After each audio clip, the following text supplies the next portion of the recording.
ਦੋਨੋਂ ਆ ਜੋੜ ਕੇ ਨਿੱਕੀ ਜਿਹੀ ਸਤਿ ਸ੍ਰੀ ਅਕਾਲ ਸਭ ਨੂੰ ਜੀਆਂ ਨੂੰ ਆਖਦੇ ਹਾਂ। ਸੋ ਤੇ ਪ੍ਰੋਗਰਾਮ ਦੇ ਵਿੱਚ ਆਪ ਸਭ ਦਾ ਨਿੱਘਾ ਸਵਾਗਤ ਹੈ। ਅਪਡੇਟ ਅਮਰੀਕਾ ਦਾ ਸਵੇਰ ਦਾ ਬੁਲੇਟਿਨ ਲੈ ਕੇ ਹਾਜ਼ਰ ਹੋ ਚੁੱਕੇ ਹਾਂ। ਅੱਜ 22 ਅਕਤੂਬਰ ਦਿਨ ਹੈਗਾ ਹੈ ਜੀ ਵੀਰਵਾਰ। ਪੰਜਾਬੀ ਰੇਡੀਓ USA ਦੇ ਵੱਖ-ਵੱਖ AM FM ਸਟੇਸ਼ਨਸ ਘਰਾਂ 'ਚ ਰੇਡੀਓ ਸੈਟਸ ਦੇ ਉੱਤੇ ਔਨਲਾਈਨ ਇੰਟਰਨੈੱਟ ਵੈਬਸਾਈਟ ਐਪ ਦੇ ਜ਼ਰੀਏ ਤੁਸੀਂ ਪੰਜਾਬੀ ਰੇਡੀਓ USA ਦੇ ਨਾਲ ਜੁੜੇ ਹੋਏ ਹੋ। ਸਭਨਾਂ ਦਾ ਹੀ ਬਹੁਤ-ਬਹੁਤ ਅਸੀਂ ਸਵਾਗਤ ਕਰਦੇ ਹਾਂ, ਜੀਆਂ ਨੂੰ ਆਖਦੇ ਹਾਂ। ਅੱਜ ਵੀਰਵਾਰ ਦੇ ਪ੍ਰੋਗਰਾਮ ਦੇ ਵਿੱਚ ਵਿਸ਼ੇਸ਼ ਤੌਰ ਦੇ ਉੱਤੇ ਆਪਣੇ ਨਾਲ ਗੱਲਬਾਤ ਕਰਨ ਦੇ ਲਈ ਜੁੜਦੇ ਨੇ ਰਮਨ ਸਿੰਘ ਢਿੱਲੋਂ ਜੀ ਟਰੱਕਿੰਗ ਦੇ ਬਾਰੇ। ਸੋ ਆਪਣੇ ਨਾਲ ਸਟੂਡੀਓ ਜਾ ਕੇ ਜੁੜ ਬੈਠੇ ਨੇ। ਰਮਨ ਜੀ, ਜੀਆਂ ਨੂੰ ਸਵਾਗਤ ਹੈ। ਸਤਿ ਸ਼੍ਰੀ ਅਕਾਲ ਜੀ। ਸਤਿ ਸ਼੍ਰੀ ਅਕਾਲ ਜੀ ਸਾਰੇ ਸੁਣਨ ਵਾਲਿਆਂ ਨੂੰ ਪਿਆਰ ਭਰੀ ਸਤਿ ਸ਼੍ਰੀ ਅਕਾਲ ਜੀ। ਅਤੇ ਪ੍ਰੋਗਰਾਮ ਸ਼ੁਰੂ ਕਰਨ ਤੋਂ ਪਹਿਲਾਂ ਸਾਡੇ ਅੱਜ ਦੇ ਸਪਾਂਸਰਜ਼ ਉਹਨਾਂ ਦਾ ਧੰਨਵਾਦ ਕਰਦੇ ਜਾਈਏ। ਖਾਲਸਾ ਇੰਸ਼ੋਰੈਂਸ ਏਜੰਸੀ ਵਾਲੇ, ਜਿਨ੍ਹਾਂ ਦੇ ਕੋਲੋਂ ਤੁਸੀਂ ਹਰ ਇੱਕ ਤਰੀਕੇ ਦੀ ਇੰਸ਼ੋਰੈਂਸ ਕਰਵਾ ਸਕਦੇ ਹੋ। ਇੰਸ਼ੋਰੈਂਸ ਬਾਰੇ ਪਤਾ ਕਰਨ ਲਈ ਕਾਲ ਕਰ ਸਕਦੇ ਹੋ। ਇਹਨਾਂ ਦੇ ਨੰਬਰ 408 272 2500 4082722500 ਇਸ ਨੰਬਰ ਦੇ ਉੱਤੇ ਇਹਨਾਂ ਨਾਲ ਸੰਪਰਕ ਕਰੋ। ਇਸ ਮੌਕੇ covered California health insurance Obama care ਦੀਆਂ ਨਵੀਆਂ ਐਪਲੀਕੇਸ਼ਨਜ਼ ਅਤੇ ਰੀਨਿਊਅਲਸ ਦਾ ਸਮਾਂ ਜਿਹੜਾ ਆ ਉਹ ਚੱਲ ਰਿਹਾ ਆ, ਉਸ ਦੇ ਬਾਰੇ ਜਾਣਕਾਰੀ ਲਈ ਇਹਨਾਂ ਨੂੰ ਕਾਲ ਕਰੋ 4082722500। ਨਾਲ ਹੀ Manjit Singh, Narinder Kaur Kular, Nachhatar Singh Sangha, Clovis, Amarjit Singh Stockton, Amarjit Singh Bains, Satnam Singh, Amarjit Singh Dosanjh, Buta Singh Hayer Yuba City, Paramjit Singh Deol, Harpreet Singh Fresno, Gurmel Singh, Balbir Bassi, Sausalito, Karnail Singh Randhawa, Gurbachan Nakra, Sacramento, Binder Dhaliwal, Sulakhan Singh, Harbans Kaur Tung, Bakersfield, Harbhajan Singh Sidhu, Lakhbir Singh Samra, Texas, Davinder Singh, Sukhminder Kaur, Pennsylvania, Harjit Singh, ਲੈਥਰੋਪ, ਐਂਟੀਲੋਪ truck stop, Burns, Wyoming, Kuldeep Singh, Missouri City. ਇਹਨਾਂ ਸਾਰਿਆਂ ਦਾ ਬਹੁਤ-ਬਹੁਤ ਧੰਨਵਾਦ। ਜੇਕਰ ਤੁਸੀਂ ਜਾਂ ਕੋਈ ਹੋਰ ਕਾਰੋਬਾਰ ਇਸ ਪ੍ਰੋਗਰਾਮ ਨੂੰ ਸਪਾਂਸਰ ਕਰਨਾ ਚਾਹੁੰਦੇ ਹੋ, ਸੰਪਰਕ ਕਰ ਸਕਦੇ ਹੋ ਨੰਬਰ 408 722 7698 ਦੇ ਉੱਤੇ। ਟਰੱਕਿੰਗ ਦੀਆਂ ਖਬਰਾਂ ਦੇ ਵੱਲ ਵਧਣ ਤੋਂ ਪਹਿਲਾਂ ਥੋੜ੍ਹੀਆਂ ਜਿਹੀਆਂ ਖਬਰਾਂ ਜਿਹੜੀਆਂ ਜੋ ਅਹਿਮ ਚੱਲ ਰਿਹਾ, ਕਿਉਂਕਿ ਇਲੈਕਸ਼ਨ ਦਾ ਦੌਰ ਆ ਅਤੇ ਕੁਛ ਨਾ ਕੁਛ ਜ਼ਰੂਰ ਘਟਦਾ ਰਹਿੰਦਾ ਹੈ। ਸੋ ਉਸ ਦੇ ਬਾਰੇ ਆਪਾਂ ਥੋੜ੍ਹਾ ਜਿਹਾ ਦੱਸਦੇ ਜਾਈਏ। ਸੋ ਜਿਹੜੇ ਜੱਜ ਐਮੀ ਕੌਨੀ ਬੈਰਟ ਆ, ਉਹਨਾਂ ਦੀ ਜਿਹੜੀ ਅੱਜ ਦੁਪਹਿਰ ਨੂੰ ਸੈਨੇਟ ਜੁਡੀਸ਼ਰੀ ਕਮੇਟੀ ਦੇ ਵਿੱਚ ਵੋਟ ਹੋਣੀ ਸੀ, ਪਰ ਜਿਹੜੇ ਡੈਮੋਕ੍ਰੇਟਸ ਆ ਉਹਨਾਂ ਨੇ ਕਿਹਾ ਵੀ ਜਿਹੜੇ ਸੈਨੇਟਰਸ ਆ ਵੀ ਅਸੀਂ ਇਸ ਕਮੇਟੀ ਦੀ ਵੋਟ ਦੇ ਵਿੱਚ ਹਿੱਸਾ ਨਹੀਂ ਲੈਣਾ, ਅਸੀਂ ਇਸ ਨੂੰ ਲੈਜਿਟਮਾਈਜ਼ ਜਿਹੜਾ ਉਹ ਨਹੀਂ ਕਰਨਾ ਚਾਹੁੰਦੇ। ਅਤੇ ਇਸ ਦੇ ਉੱਤੇ ਜਿਹੜੇ ਲਿੰਡਸੀ ਗ੍ਰਾਹਮ ਸੈਨੇਟ ਜੁਡੀਸ਼ਰੀ ਕਮੇਟੀ ਦੇ ਚੇਅਰਮੈਨ ਨੇ, ਉਹਨਾਂ ਨੇ ਡੈਮੋਕ੍ਰੇਟਸ ਦੀ ਕਾਫੀ ਝਾੜ ਜਿਹੜੀ ਆ ਉਹ ਲਾਈ। ਉਹ ਕਹਿੰਦੇ ਵੀ ਇਹ ਟੋਟਲੀ ਗਲਤ ਹੈ, ਗਲਤ ਪ੍ਰੈਸੀਡੈਂਟ ਸੈੱਟ ਕਰ ਰਹੇ ਆ। ਸੋ ਉਹ ਇਸੇ ਚੀਜ਼ ਦੇ ਚੱਲਦਿਆਂ ਸੈਨੇਟ ਜੁਡੀਸ਼ਰੀ ਕਮੇਟੀ ਦੇ ਵਿੱਚੋਂ ਹੁਣ ਯੂਨੈਨਿਮਸਲੀ ਉਹ ਅਪਰੂਵ ਹੋ ਕੇ ਸੈਨੇਟ ਦੇ ਵਿੱਚ ਫੁੱਲ ਨੋਮੀਨੇਸ਼ਨ ਕਨਫਰਮੇਸ਼ਨ ਦੇ ਲਈ ਜਿਹੜੇ ਉਹ ਜਾਣਗੇ। ਮਿਚ ਮਕੌਨਲ ਸੈਨੇਟ ਦੇ ਜਿਹੜੇ ਮੈਜੋਰਟੀ ਲੀਡਰ ਨੇ, ਉਹਨਾਂ ਨੇ ਕਿਹਾ ਵੀ ਆਉਂਦੇ ਸੋਮਵਾਰ ਨੂੰ ਅਸੀਂ ਕਨਫਰਮੇਸ਼ਨ ਇਹਨਾਂ ਦੀ ਹੀਅਰਿੰਗ ਦੇ ਨਾਲ ਜਿਹੜੀ ਵੋਟ ਆ ਉਹ ਉੱਥੇ ਕਰਵਾਈ ਜਾਵੇਗੀ। ਸੋ 3 ਨਵੰਬਰ ਨੂੰ ਮਹਿਜ ਹੁਣ ਜਿਹੜੇ ਆ ਰਹਿ ਗਏ ਆ ਜੀ 13 ਕੁ ਦਿਨ। ਸੋ ਇਹਨਾਂ ਦਿਨਾਂ ਦੇ ਵਿੱਚ ਕਾਫੀ ਕੁਛ ਦੇਖੋ ਹੋ ਰਿਹਾ ਹੈ। ਆਲਰੇਡੀ ਆਪਾਂ ਦੇਖ ਰਹੇ ਹਾਂ ਵੀ 35 ਮਿਲੀਅਨ ਤੋਂ ਵੱਧ ਅਮੈਰੀਕਨਸ ਉਹਨਾਂ ਨੇ ਵੋਟ ਜਿਹੜੀ ਆ ਉਹ ਅਰਲੀ ਵੋਟਿੰਗ ਜਾਂ ਮੇਲ ਇਨ ਬੈਲਟ ਦੇ ਜ਼ਰੀਏ ਜਿਹੜੀ ਆ ਉਹ ਪਾ ਦਿੱਤੀ ਹੈਗੀ ਆ। ਅਤੇ ਇਸ ਟਾਈਮ ਜਿਹੜੇ ਸੈਨੇਟ ਦੇ GOP ਦੇ ਆ, ਉਹਨਾਂ ਦਾ ਇਹੀ ਕੋਸ਼ਿਸ਼ ਆ ਵੀ ਇਸ ਟਰਮ ਦੇ ਇਲੈਕਸ਼ਨ ਤੋਂ ਪਹਿਲਾਂ ਜਿਹੜੇ ਸੁਪਰੀਮ ਕੋਰਟ ਦੇ ਜਸਟਿਸ ਦੀ ਥਾਂ ਖਾਲੀ ਹੋਈ ਆ, ਉਸ ਨੂੰ ਜਲਦੀ ਤੋਂ ਜਲਦੀ ਜਿਹੜਾ ਉਹ ਭਰ ਲਿਆ ਜਾਵੇ। ਉੱਧਰ ਜਿਹੜੇ ਹੈਗੇ ਨੇ ਰਾਸ਼ਟਰਪਤੀ ਟਰੰਪ, ਉਹਨਾਂ ਨੇ CBS ਦੇ ਨਾਲ ਜਿਹੜੀ ਹੋਈ ਸੀ ਉਹਨਾਂ ਦੇ 60 ਮਿੰਟ ਦੀ ਜਿਹੜੀ ਇੱਕ ਉਹਨਾਂ ਦਾ ਬਹੁਤ ਵਿਸ਼ੇਸ਼ ਪ੍ਰੋਗਰਾਮ ਬਹੁਤ ਚਿਰ ਤੋਂ ਜਿਹੜਾ ਉਹ ਚੱਲਦਾ ਆ ਰਿਹਾ ਆ, ਉਸ ਦੀ ਜਿਹੜੀ ਪੂਰੀ ਫੁਟੇਜ ਆ ਉਹ ਆਲਰੇਡੀ ਆਪਣੇ ਫੇਸਬੁੱਕ ਪੇਜ ਦੇ ਉੱਤੇ ਜਿਹੜੀ ਉਹ ਪਾ ਦਿੱਤੀ। ਅਤੇ ਉਸ ਦੇ ਵਿੱਚ ਉਹਨਾਂ ਨੇ ਉਹੀ ਫਿਰ ਦੁਬਾਰਾ ਦੋਸ਼ ਜਿਹੜੇ ਉਹ ਲਾਏ ਆ ਵੀ ਇਹਨਾਂ ਦਾ ਬਹੁਤ ਜ਼ਿਆਦਾ ਬਾਇਸ ਅਤੇ ਮੇਰੇ ਖਿਲਾਫ ਹੇਟਰਡ ਅਤੇ ਰੂਡਲੀ ਮੇਰੇ ਨਾਲ ਜਿਹੜੇ ਆ ਉਹ ਬੋਲੇ ਆ। CBS ਦੇ ਦੁਆਰਾ ਇਹ ਜਿਹੜਾ ਪ੍ਰੋਗਰਾਮ ਆ ਵੀਕਐਂਡ ਦੇ ਉੱਤੇ ਯੂਜਲੀ ਪੇਸ਼ ਕੀਤਾ ਜਾਂਦਾ ਆ, ਪਰ ਟਰੰਪ ਹੁਣਾਂ ਨੇ ਆਲਰੇਡੀ ਇਹ ਜਿਹੜੀ ਵੀਡੀਓ ਆ ਉਸ ਨੂੰ ਨਸ਼ਰ ਜਿਹੜਾ ਉਹ ਕਰ ਦਿੱਤਾ ਹੈਗਾ ਆ। ਇਸ ਦੇ ਵਿੱਚ ਰਾਸ਼ਟਰਪਤੀ ਟਰੰਪ ਨੇ ਇਹ ਵੀ ਉਹਨਾਂ ਦੇ ਉੱਤੇ ਦੋਸ਼ ਲਾਏ ਕ੍ਰਿਸਟਨ ਵਾਲਕਰ ਦੇ ਉੱਤੇ, ਜਿਹੜੇ ਕਿਤੇ ਨਾ ਕਿਤੇ ਨਾਟ ਕ੍ਰਿਸਟਨ ਵਾਲਕਰ, ਇਸ ਦੇ ਵਿੱਚ ਦੂਸਰੇ ਸੀਗੇ ਕ੍ਰਿਸਟਨ ਵਾਲਕਰ। ਅਤੇ ਅੱਜ ਦੇ ਡਿਬੇਟ ਦੇ ਜਿਹੜੇ ਹੋਣਗੇ ਸਟਾਲ ਜਿਹੜੇ ਉਹ ਸੀਗੇ, ਉਹਨਾਂ ਨੂੰ ਕਿਹਾ ਵੀ ਤੁਸੀਂ ਇੱਦਾਂ ਜਿਹੜੀ ਆ ਮੇਰੇ ਨਾਲ ਗੱਲ ਨਹੀਂ ਕਰ ਸਕਦੇ, ਕਿੱਦਾਂ ਤੁਸੀਂ ਰੂਡਲੀ ਬੋਲਦੇ ਆ। ਅਤੇ ਬਾਅਦ ਦੇ ਵਿੱਚ ਉਹਨਾਂ ਨੇ ਉਹ ਜਿਹੜੀ ਆਵਾਜ਼ ਆ ਉਹਨਾਂ ਦੀ ਕਹਿੰਦੇ ਘੱਟਦੀ ਹੋਈ ਜਿਹੜੀ ਉਹ ਨਜ਼ਰ ਆਈ ਆ। ਸੋ ਆਲਰੇਡੀ ਉਹਨਾਂ ਦੀ ਉਹ ਵੀਡੀਓ ਵਾ ਉਹ ਉਹਨਾਂ ਨੇ ਪੋਸਟ ਕਰ ਦਿੱਤੀ ਹੈਗੀ ਆ। ਅਤੇ ਸਟਾਲ ਨੇ ਕਿਹਾ ਵੀ ਮੈਨੂੰ ਉਹ ਇਹੀ ਕਹਿੰਦੇ ਰਹੇ ਵੀ ਤੁਸੀਂ ਜਿਹੜੇ ਆ ਬਾਈਡਨ ਨੂੰ ਔਖੇ ਸਵਾਲ ਨਹੀਂ ਪੁੱਛੇ, ਤਾਂ ਉਹ ਕਿਹਾ ਵੀ ਮੈਂ ਤਾਂ ਉਹਨਾਂ ਦੀ ਇੰਟਰਵਿਊ ਹੀ ਨਹੀਂ ਕੀਤੀ, ਸੋ ਮੈਂ ਕੀ ਉਹਨਾਂ ਨੂੰ ਔਖੇ ਜਿਹੜੇ ਸਵਾਲ ਆ ਉਹ ਪੁੱਛਣੇ ਸੀ। ਸੋ ਅੱਜ ਜਿਹੜਾ ਡਿਬੇਟ ਹੋਣਾ ਆ ਜੋ ਬਾਈਡਨ ਅਤੇ ਰਾਸ਼ਟਰਪਤੀ ਟਰੰਪ ਉਹਨਾਂ ਦੇ ਦਰਮਿਆਨ। ਸੋ ਦੇਖਦੇ ਹਾਂ ਅੱਜ ਕੈਲੀਫੋਰਨੀਆ ਦੇ ਟਾਈਮ ਜਿਹੜਾ ਜੀ 6 ਵਜੇ ਅਤੇ ਈਸਟਰਨ ਟਾਈਮ ਜਿਹੜਾ ਰਾਤ ਦੇ 9 ਵਜੇ ਉਦੋਂ ਜਿਹੜਾ ਇਹ ਡਿਬੇਟ ਆ ਉਹ ਹੋਊਗਾ। ਸੋ NBC ਦੇ ਜਿਹੜੇ ਕ੍ਰਿਸਟਨ ਵਾਲਕਰ ਹੈਗੇ ਆ ਉਹ ਇਸ ਦੀ ਜਿਹੜੀ ਆ ਐਂਕਰਿੰਗ ਜਿਹੜੀ ਉਹ ਕਰਨਗੇ ਅਤੇ ਮੀਡੀਏਸ਼ਨ ਜਿਹੜੀ ਉਹ ਇਸ ਦੇ ਵਿੱਚ ਉਹਨਾਂ ਦੇ ਦੁਆਰਾ ਕੀਤੀ ਜਾਊਗੀ। ਸੋ ਲੈਟਸ ਸੀ ਆਉਣ ਵਾਲੇ ਸਮੇਂ ਦੇ ਵਿੱਚ ਕੀ ਬਣਦਾ। ਪਰ ਉਹਨਾਂ ਨੇ ਉਹਦੇ ਉੱਤੇ ਵੀ ਟਵਿੱਟਰ 'ਤੇ ਫਿਰ ਸ਼ਿਕੰਜਾ ਕੱਸਿਆ, ਕਹਿੰਦੇ ਵੀ ਟੂਨਾਈਟਸ ਐਂਕਰ ਕ੍ਰਿਸਟਨ ਵਾਲਕਰ ਇਜ਼ ਫਾਰ ਵਰਸ। ਉਹ ਤੇ ਪਹਿਲਾਂ ਹੀ ਜਿਹੜਾ ਉਹਨਾਂ ਨੇ ਉਸ ਤਰੀਕੇ ਦੇ ਨਾਲ ਦਬਾਅ ਪਾਉਣਾ ਜਿਹੜਾ ਉਹ ਕੋਸ਼ਿਸ਼ ਕੀਤੀ ਹੋਈ ਆ ਜੀ। ਅਤੇ ਹੁਣ ਆਪਾਂ ਗੱਲਬਾਤ ਦਾ ਦੌਰ ਸ਼ੁਰੂ ਕਰਦੇ ਹਾਂ ਜਿਹੜਾ ਰਮਨ ਜੀ ਟਰੱਕਿੰਗ ਦੇ ਬਾਬਤ। ਸੋ ਟਰੱਕਿੰਗ ਦੇ ਵਿੱਚ ਵੀ ਕਾਫੀ ਕੁਛ ਜਿਹੜਾ ਉਹ ਘਟਦਾ ਜਾ ਰਿਹਾ ਹੈ, ਕਿਤੇ ਕੋਈ ਫੜੋ ਫੜਾਈ ਹੋ ਜਾਂਦੀ ਹੈ, ਕਿਤੇ ਕੁਛ ਜਿਹੜਾ ਉਹ ਹੋ ਜਾਂਦਾ ਆ। ਸੋ ਉਸ ਦੇ ਬਾਰੇ ਵੀ ਆਪਾਂ ਚਰਚਾਵਾਂ ਕਰਾਂਗੇ ਅਤੇ ਨਾਲ ਹੀ ਆਪਣੇ ਸਰੋਤਿਆਂ ਨੂੰ ਵੀ ਆਪਾਂ ਸੱਦਾ ਦੇ ਦਿੰਦੇ ਹਾਂ। ਜੇ ਤੁਹਾਡਾ ਵੀ ਕੋਈ ਟਰੱਕਿੰਗ ਦਾ ਸਵਾਲ ਹੋਵੇ ਤਾਂ ਤੁਸੀਂ ਜ਼ਰੂਰ ਸਟੂਡੀਓ 'ਚ ਕਾਲ ਕਰਕੇ ਪੁੱਛ ਸਕਦੇ ਹੋ। ਨੰਬਰ 408-272 5200 4082725200 ਦੇ ਉੱਤੇ। ਸੋ ਰਮਨ ਜੀ, ਸਭ ਤੋਂ ਪਹਿਲਾਂ ਤਾਂ ਸਪੌਟ ਮਾਰਕੀਟਸ ਦੇ ਬਾਰੇ ਥੋੜ੍ਹਾ ਬਹੁਤਾ ਦੱਸ ਦਿਓ, ਕਿੱਦਾਂ ਦਾ ਜਿਹੜਾ ਉਹ ਚੱਲ ਰਿਹਾ ਹੈਗਾ ਮਾਹੌਲ। ਬਿਲਕੁਲ ਨਾਰਮਲ ਚੱਲ ਰਹੀ ਆ। ਸਪੌਟ ਮਾਰਕੀਟ ਜਿਹੜੀ ਆ ਥੋੜ੍ਹੀ ਜਿਹੀ ਕਾਮ ਡਾਊਨ ਹੋਈ ਆ। ਜਿਹੜੀ ਡਰਾਈ ਫਰੇਟ ਹੈਗਾ ਉਹਦੇ ਵਿੱਚ ਅਜੇ ਸਟਿਲ ਬਿਕਾਜ਼ ਇਹ ਹੌਲੀਡੇ ਸੀਜ਼ਨ ਹੈਗਾ, ਇਹਦੇ ਵਿੱਚ ਫਿਰ ਕਾਫੀ ਜਿਹੜੀ ਸਪੌਟ ਮਾਰਕੀਟ ਹੈ, ਜਿਹੜੀ ਡਰਾਈ ਦੀ ਸਪੌਟ ਮਾਰਕੀਟ ਆ ਥੋੜ੍ਹੀ ਜਿਹੀ ਗਰਮ ਹੋ ਜਾਂਦੀ ਆ।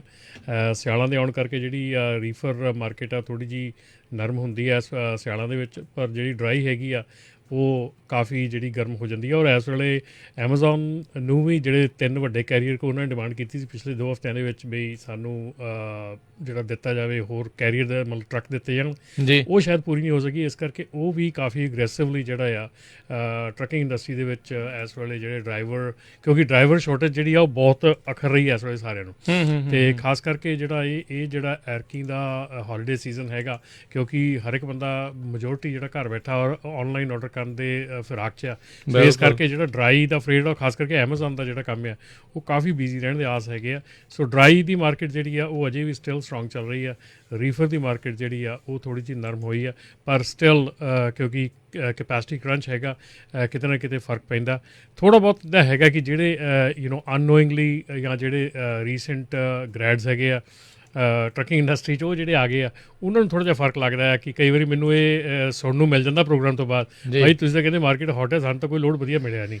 ਪਰ ਉਹ ਚੱਕਰ ਹੁੰਦਾ ਵੀ ਡਿਪੈਂਡ ਕਰਦਾ ਨਾ ਤੁਸੀਂ ਕਿਹੜੇ ਲੈਵਲ 'ਤੇ ਬੈਠੇ ਹੈਗੇ ਆ ਟਰੱਕਿੰਗ ਦੇ 'ਚ। ਅਤੇ ਹਰ ਇੱਕ ਜਿਹੜਾ ਲੈਵਲ ਆ, ਜਿਹਨੂੰ ਕਿਸੇ ਨੂੰ 10 ਸਾਲ ਹੋ ਗਏ ਆ, ਕਿਸੇ ਨੂੰ 20 ਸਾਲ ਹੋ ਗਏ, ਕਿਸੇ ਨੂੰ 30 ਸਾਲ ਹੋ ਗਏ ਆ, ਉਹ ਹਰ ਇੱਕ ਆਪਣਾ ਆਪਣਾ ਸਿਚੁਏਸ਼ਨ ਦੇ ਹਿਸਾਬ ਨਾਲ ਬੈਠਾ ਆ। ਸੋ ਜਿਹੜਾ ਨਵਾਂ ਗ੍ਰੈਡ ਹੈਗਾ ਉਹਦੇ ਲਈ ਡੈਫੀਨੇਟਲੀ ਔਖਾ ਹੈਗਾ ਥੋੜ੍ਹਾ ਜਿਹਾ, ਪਰ ਡੈਫੀਨੇਟਲੀ ਜਿਨ੍ਹਾਂ ਦੇ ਰਾਊਟਸ ਸੈੱਟ ਨੇ, ਜਿਨ੍ਹਾਂ ਦੀਆਂ ਲੇਨਾਂ ਸੈੱਟ ਨੇ, ਉਹਨਾਂ ਦੇ ਲਈ ਈਜ਼ੀ ਹੈ। ਇਹ ਵੀ ਨਹੀਂ ਕਹਿ ਸਕਦੇ ਆਪਾਂ, ਇਹ ਵੀ ਨਹੀਂ ਕਹਿ ਸਕਦੇ, ਕਿਉਂਕਿ ਇਹ ਸੋਚ ਆ ਕਿ ਜਿਹੜਾ ਕਾਂਟਰੈਕਟਡ ਫਰੇਟ ਆ, ਜਿਹਨਾਂ ਕੋਲ ਪੱਕੇ ਲੋਡ ਆ, ਐਕਚੁਅਲ ਦੇ ਵਿੱਚ ਜੇ ਦੇਖਿਆ ਜਾਵੇ ਪੱਕੇ ਲੋਡ ਜਿਹੜੇ ਆ, ਜਿਨ੍ਹਾਂ ਦੇ ਕੋਲ ਪੱਕੇ ਲੋਡ ਆ ਇਸ ਵੇਲੇ, ਉਹ ਹਰਟ ਹੋ ਰਹੇ ਆ ਕਿਉਂਕਿ ਸਪੌਟ ਰੇਟ ਜ਼ਿਆਦਾ ਆ। ਜਿਹੜਾ ਬਾਹਰ ਮਾਰਕੀਟ 'ਚ ਰੇਟ ਆ ਉਹ ਜ਼ਿਆਦਾ ਆ, ਜਿਹੜਾ ਕਾਂਟਰੈਕਟਡ ਫਰੇਟ ਆ ਉਹ ਰੇਟ ਘੱਟ ਆ। ਪਹਿਲੇ ਦੇ ਹਿਸਾਬ ਨਾਲ ਹੋਇਆ ਪਿਆ, ਉਹ ਘੱਟ ਆ। ਮਤਲਬ ਉਹ ਇੱਦਾਂ ਨਾ ਕਿ ਜਿਹੜਾ ਹੁਣ ਸਾਲ ਦੇ ਸ਼ੁਰੂ 'ਚ ਜਿਨ੍ਹਾਂ ਨੇ ਕਾਂਟਰੈਕਟ ਜਾਂ ਲਾਸਟ ਈਅਰ ਜਿਨ੍ਹਾਂ ਨੇ ਕਾਂਟਰੈਕਟ ਕੀਤੇ ਸੀਗੇ, ਹੁਣ ਕਾਂਟਰੈਕਟ ਫਰੇਟ ਤਾਂ ਉਸੇ ਰੇਟ 'ਤੇ ਚੱਲਣਾ। ਬਿਲਕੁਲ ਠੀਕ ਹੈ ਨਾ। ਸਪੌਟ ਮਾਰਕੀਟ ਉੱਪਰ ਥੱਲੇ ਜਾਂਦੀ ਆ। ਹੁਣ ਸਪੌਟ ਮਾਰਕੀਟ ਪਿਛਲੇ 2 ਮਹੀਨਿਆਂ ਦੀ ਬਹੁਤ ਜ਼ਿਆਦਾ ਹਾਟ ਹੋਈ ਪਈ ਆ। ਉਹਦੇ ਨਾਲ ਜਿਹੜੇ ਕਾਂਟਰੈਕਟਡ ਫਰੇਟ ਆ ਉਹਨਾਂ ਨੂੰ ਸਗੋਂ ਔਖਾ ਹੋ ਰਿਹਾ ਇਸ ਵੇਲੇ ਕਵਰ ਕਰਨੇ ਆਪਣੇ ਟਰੱਕ ਜਿਹੜੇ ਆ। ਕਿਉਂਕਿ ਹੁਣ ਦੇਖੋ ਨਾ, ਜੇ ਤੁਸੀਂ ਹੁਣ ਕੋਈ 5000 ਦਾ ਲੋਡ ਕਰਦੇ ਆ, ਬਾਹਰੋਂ 7000 ਦਾ ਕਰ ਰਿਹਾ ਬੰਦਾ, ਤੇ 5000 ਵਾਲੇ ਨੂੰ ਡੈਫੀਨੇਟਲੀ ਇਹ ਲੱਗਣਾ ਯਾਰ ਮੈਂ ਤਾਂ ਰਹਿ ਗਿਆ ਹੈ ਨਾ। ਤੇ ਪਰ ਉਹ ਕਾਂਟਰੈਕਟ ਦੇ ਵਿੱਚ ਆ, ਉਹ ਕੁਛ ਕਰ ਨਹੀਂ ਸਕਦਾ। ਅਤੇ ਇਸ ਕਰਕੇ ਜਿਹੜਾ ਕਾਂਟਰੈਕਟਡ ਫਰੇਟ ਆ ਉਹ ਆਲਵੇਜ਼ ਵਧੀਆ ਨਹੀਂ ਹੁੰਦਾ। ਜੀ ਜੀ ਬਿਲਕੁਲ। ਸੋ ਬਿਲਕੁਲ ਇਹ ਦੇਖਣ ਵਾਲੀਆਂ ਜਿਹੜੀਆਂ ਗੱਲਾਂ ਹੁੰਦੀਆਂ ਨੇ, ਪਰ ਦੋਨੋਂ ਪਾਸੇ ਆ ਤਿੱਖੀ, ਜਿਹੜਾ ਕਹਿ ਲਓ ਵੀ ਤਲਵਾਰ ਆ, ਦੋਵੇਂ ਪਾਸੇ ਆ ਵੀ ਹਾਂ ਚੱਲ ਐਟਲੀਸਟ ਹੈਗਾ ਆ। ਹੁਣ ਜੇ ਇੱਕਦਮ ਮਾਰਕੀਟ ਜਿਹੜੀ ਡਾਊਨ ਚਲੀ ਜਾਵੇ ਮੰਨ ਲਓ ਸਿਆਲਾਂ ਦੇ ਵਿੱਚ, ਜੇ ਕਾਂਟਰੈਕਟ ਫਰੇਟ ਵਾਲਾ ਉਹ ਕਹਿੰਦਾ ਵੀ ਸਰਾਣੇ ਥੱਲੇ ਬਾਂਹ ਦੇ ਕੇ ਸੌ ਜਾਂਦਾ ਵੀ ਮੇਰੇ ਕੋਲ ਤਾਂ ਹੈਗਾ, ਆਪਾਂ ਨੂੰ ਕੋਈ ਰੌਲਾ ਨਹੀਂ, ਗੱਲ ਨਹੀਂ ਹੈਗੀ। ਸੋ ਗੁੱਡ ਐਂਡ ਬੈਡ ਦੋਨੋਂ ਸਾਈਡਸ ਜਿਹੜੀਆਂ ਹੁੰਦੀਆਂ ਡੈਫੀਨੇਟਲੀ। ਸੋ ਬਿਲਕੁਲ ਸਰੋਤਿਓ, ਜੇ ਤੁਹਾਡਾ ਵੀ ਕੋਈ ਟਰੱਕਿੰਗ ਦੇ ਨਾਲ ਸਵਾਲ ਹੈਗਾ, ਤੁਸੀਂ ਜ਼ਰੂਰ ਸਟੂਡੀਓ 'ਚ ਕਾਲ ਕਰ ਸਕਦੇ ਹੋ। ਨੰਬਰ ਹੈ 408-272 5200 40827252 0-0। ਬੀਤੇ ਦਿਨਾਂ 'ਚ ਰਮਨ ਜੀ ਤੁਸੀਂ ਵੀ ਖਬਰ ਤੇ ਸਾਰਿਆਂ ਨੇ ਜਿਹੜੀ ਉਹ ਸੁਣੀ ਆ, ਸੈਕਰਾਮੈਂਟੋ ਦੇ ਵਿੱਚ ਜਿਹੜਾ ਇੱਕ ਟਰੱਕਿੰਗ ਕੰਪਨੀ ਆ ਉਸ ਨੂੰ ਹੁਣ ਚਾਰजेस ਜਿਹੜੇ ਉਹਨਾਂ ਦੇ ਉੱਤੇ ਦਾਇਰ ਕੀਤੇ ਗਏ ਆਪਣੀ ਪੰਜਾਬੀਆਂ ਦੀ ਹੀ ਜਿਹੜੀ ਉਹ ਸੀਗੀ, ਤੇ ਜਿਹੜੇ ਵੇਜਿਸ ਦੇ ਵਿੱਚ ਜਿਹੜਾ ਉਹਨਾਂ ਨੇ ਕਹਿ ਲਓ ਵੀ ਕਪਲਾ ਜਿਹੜਾ 1099 ਤੇ W2 ਵਾਲਾ ਮਸਲਾ ਸੀਗਾ, ਇਹ ਇੱਕ ਜਣਾ ਸ਼ਿਕੰਜੇ 'ਚ ਆ ਗਿਆ। ਨਹੀਂ ਇਹ ਦੇਖੋ ਇਹ ਆਪਾਂ ਨਾ ਰਾਜਕਰਨ ਪਹਿਲਾਂ ਵੀ ਇਹ ਗੱਲ ਜਿਹੜੀ ਕਲੀਅਰ ਕੀਤੀ ਸੀਗੀ ਕਿ ਜਿਹੜਾ AB5 ਹੈ ਨਾ, ਹਰ ਇੱਕ ਬੰਦਾ ਇਹਨੂੰ AB5 ਨਾਲ ਜੋੜ ਕੇ ਲੈ ਰਿਹਾ। ਇਹ AB5 ਵਾਲਾ ਕੇਸ ਨਹੀਂ ਹੈਗਾ, ਹੈ ਹੀ ਨਹੀਂ। ਜੇ AB5 ਨੂੰ ਅੱਜ ਸਟੇ ਮਿਲੀ ਹੈ ਨਾ, ਤੇ ਉਹ ਸਿਰਫ ਓਨਰ ਆਪਰੇਟਰ ਤੇ ਕੰਟਰੈਕਟਰ ਜਿਹੜੀ ਆ ਹੈਗੀ ਆ ਉੱਤੇ ਮਿਲੀ ਆ ਜੀ।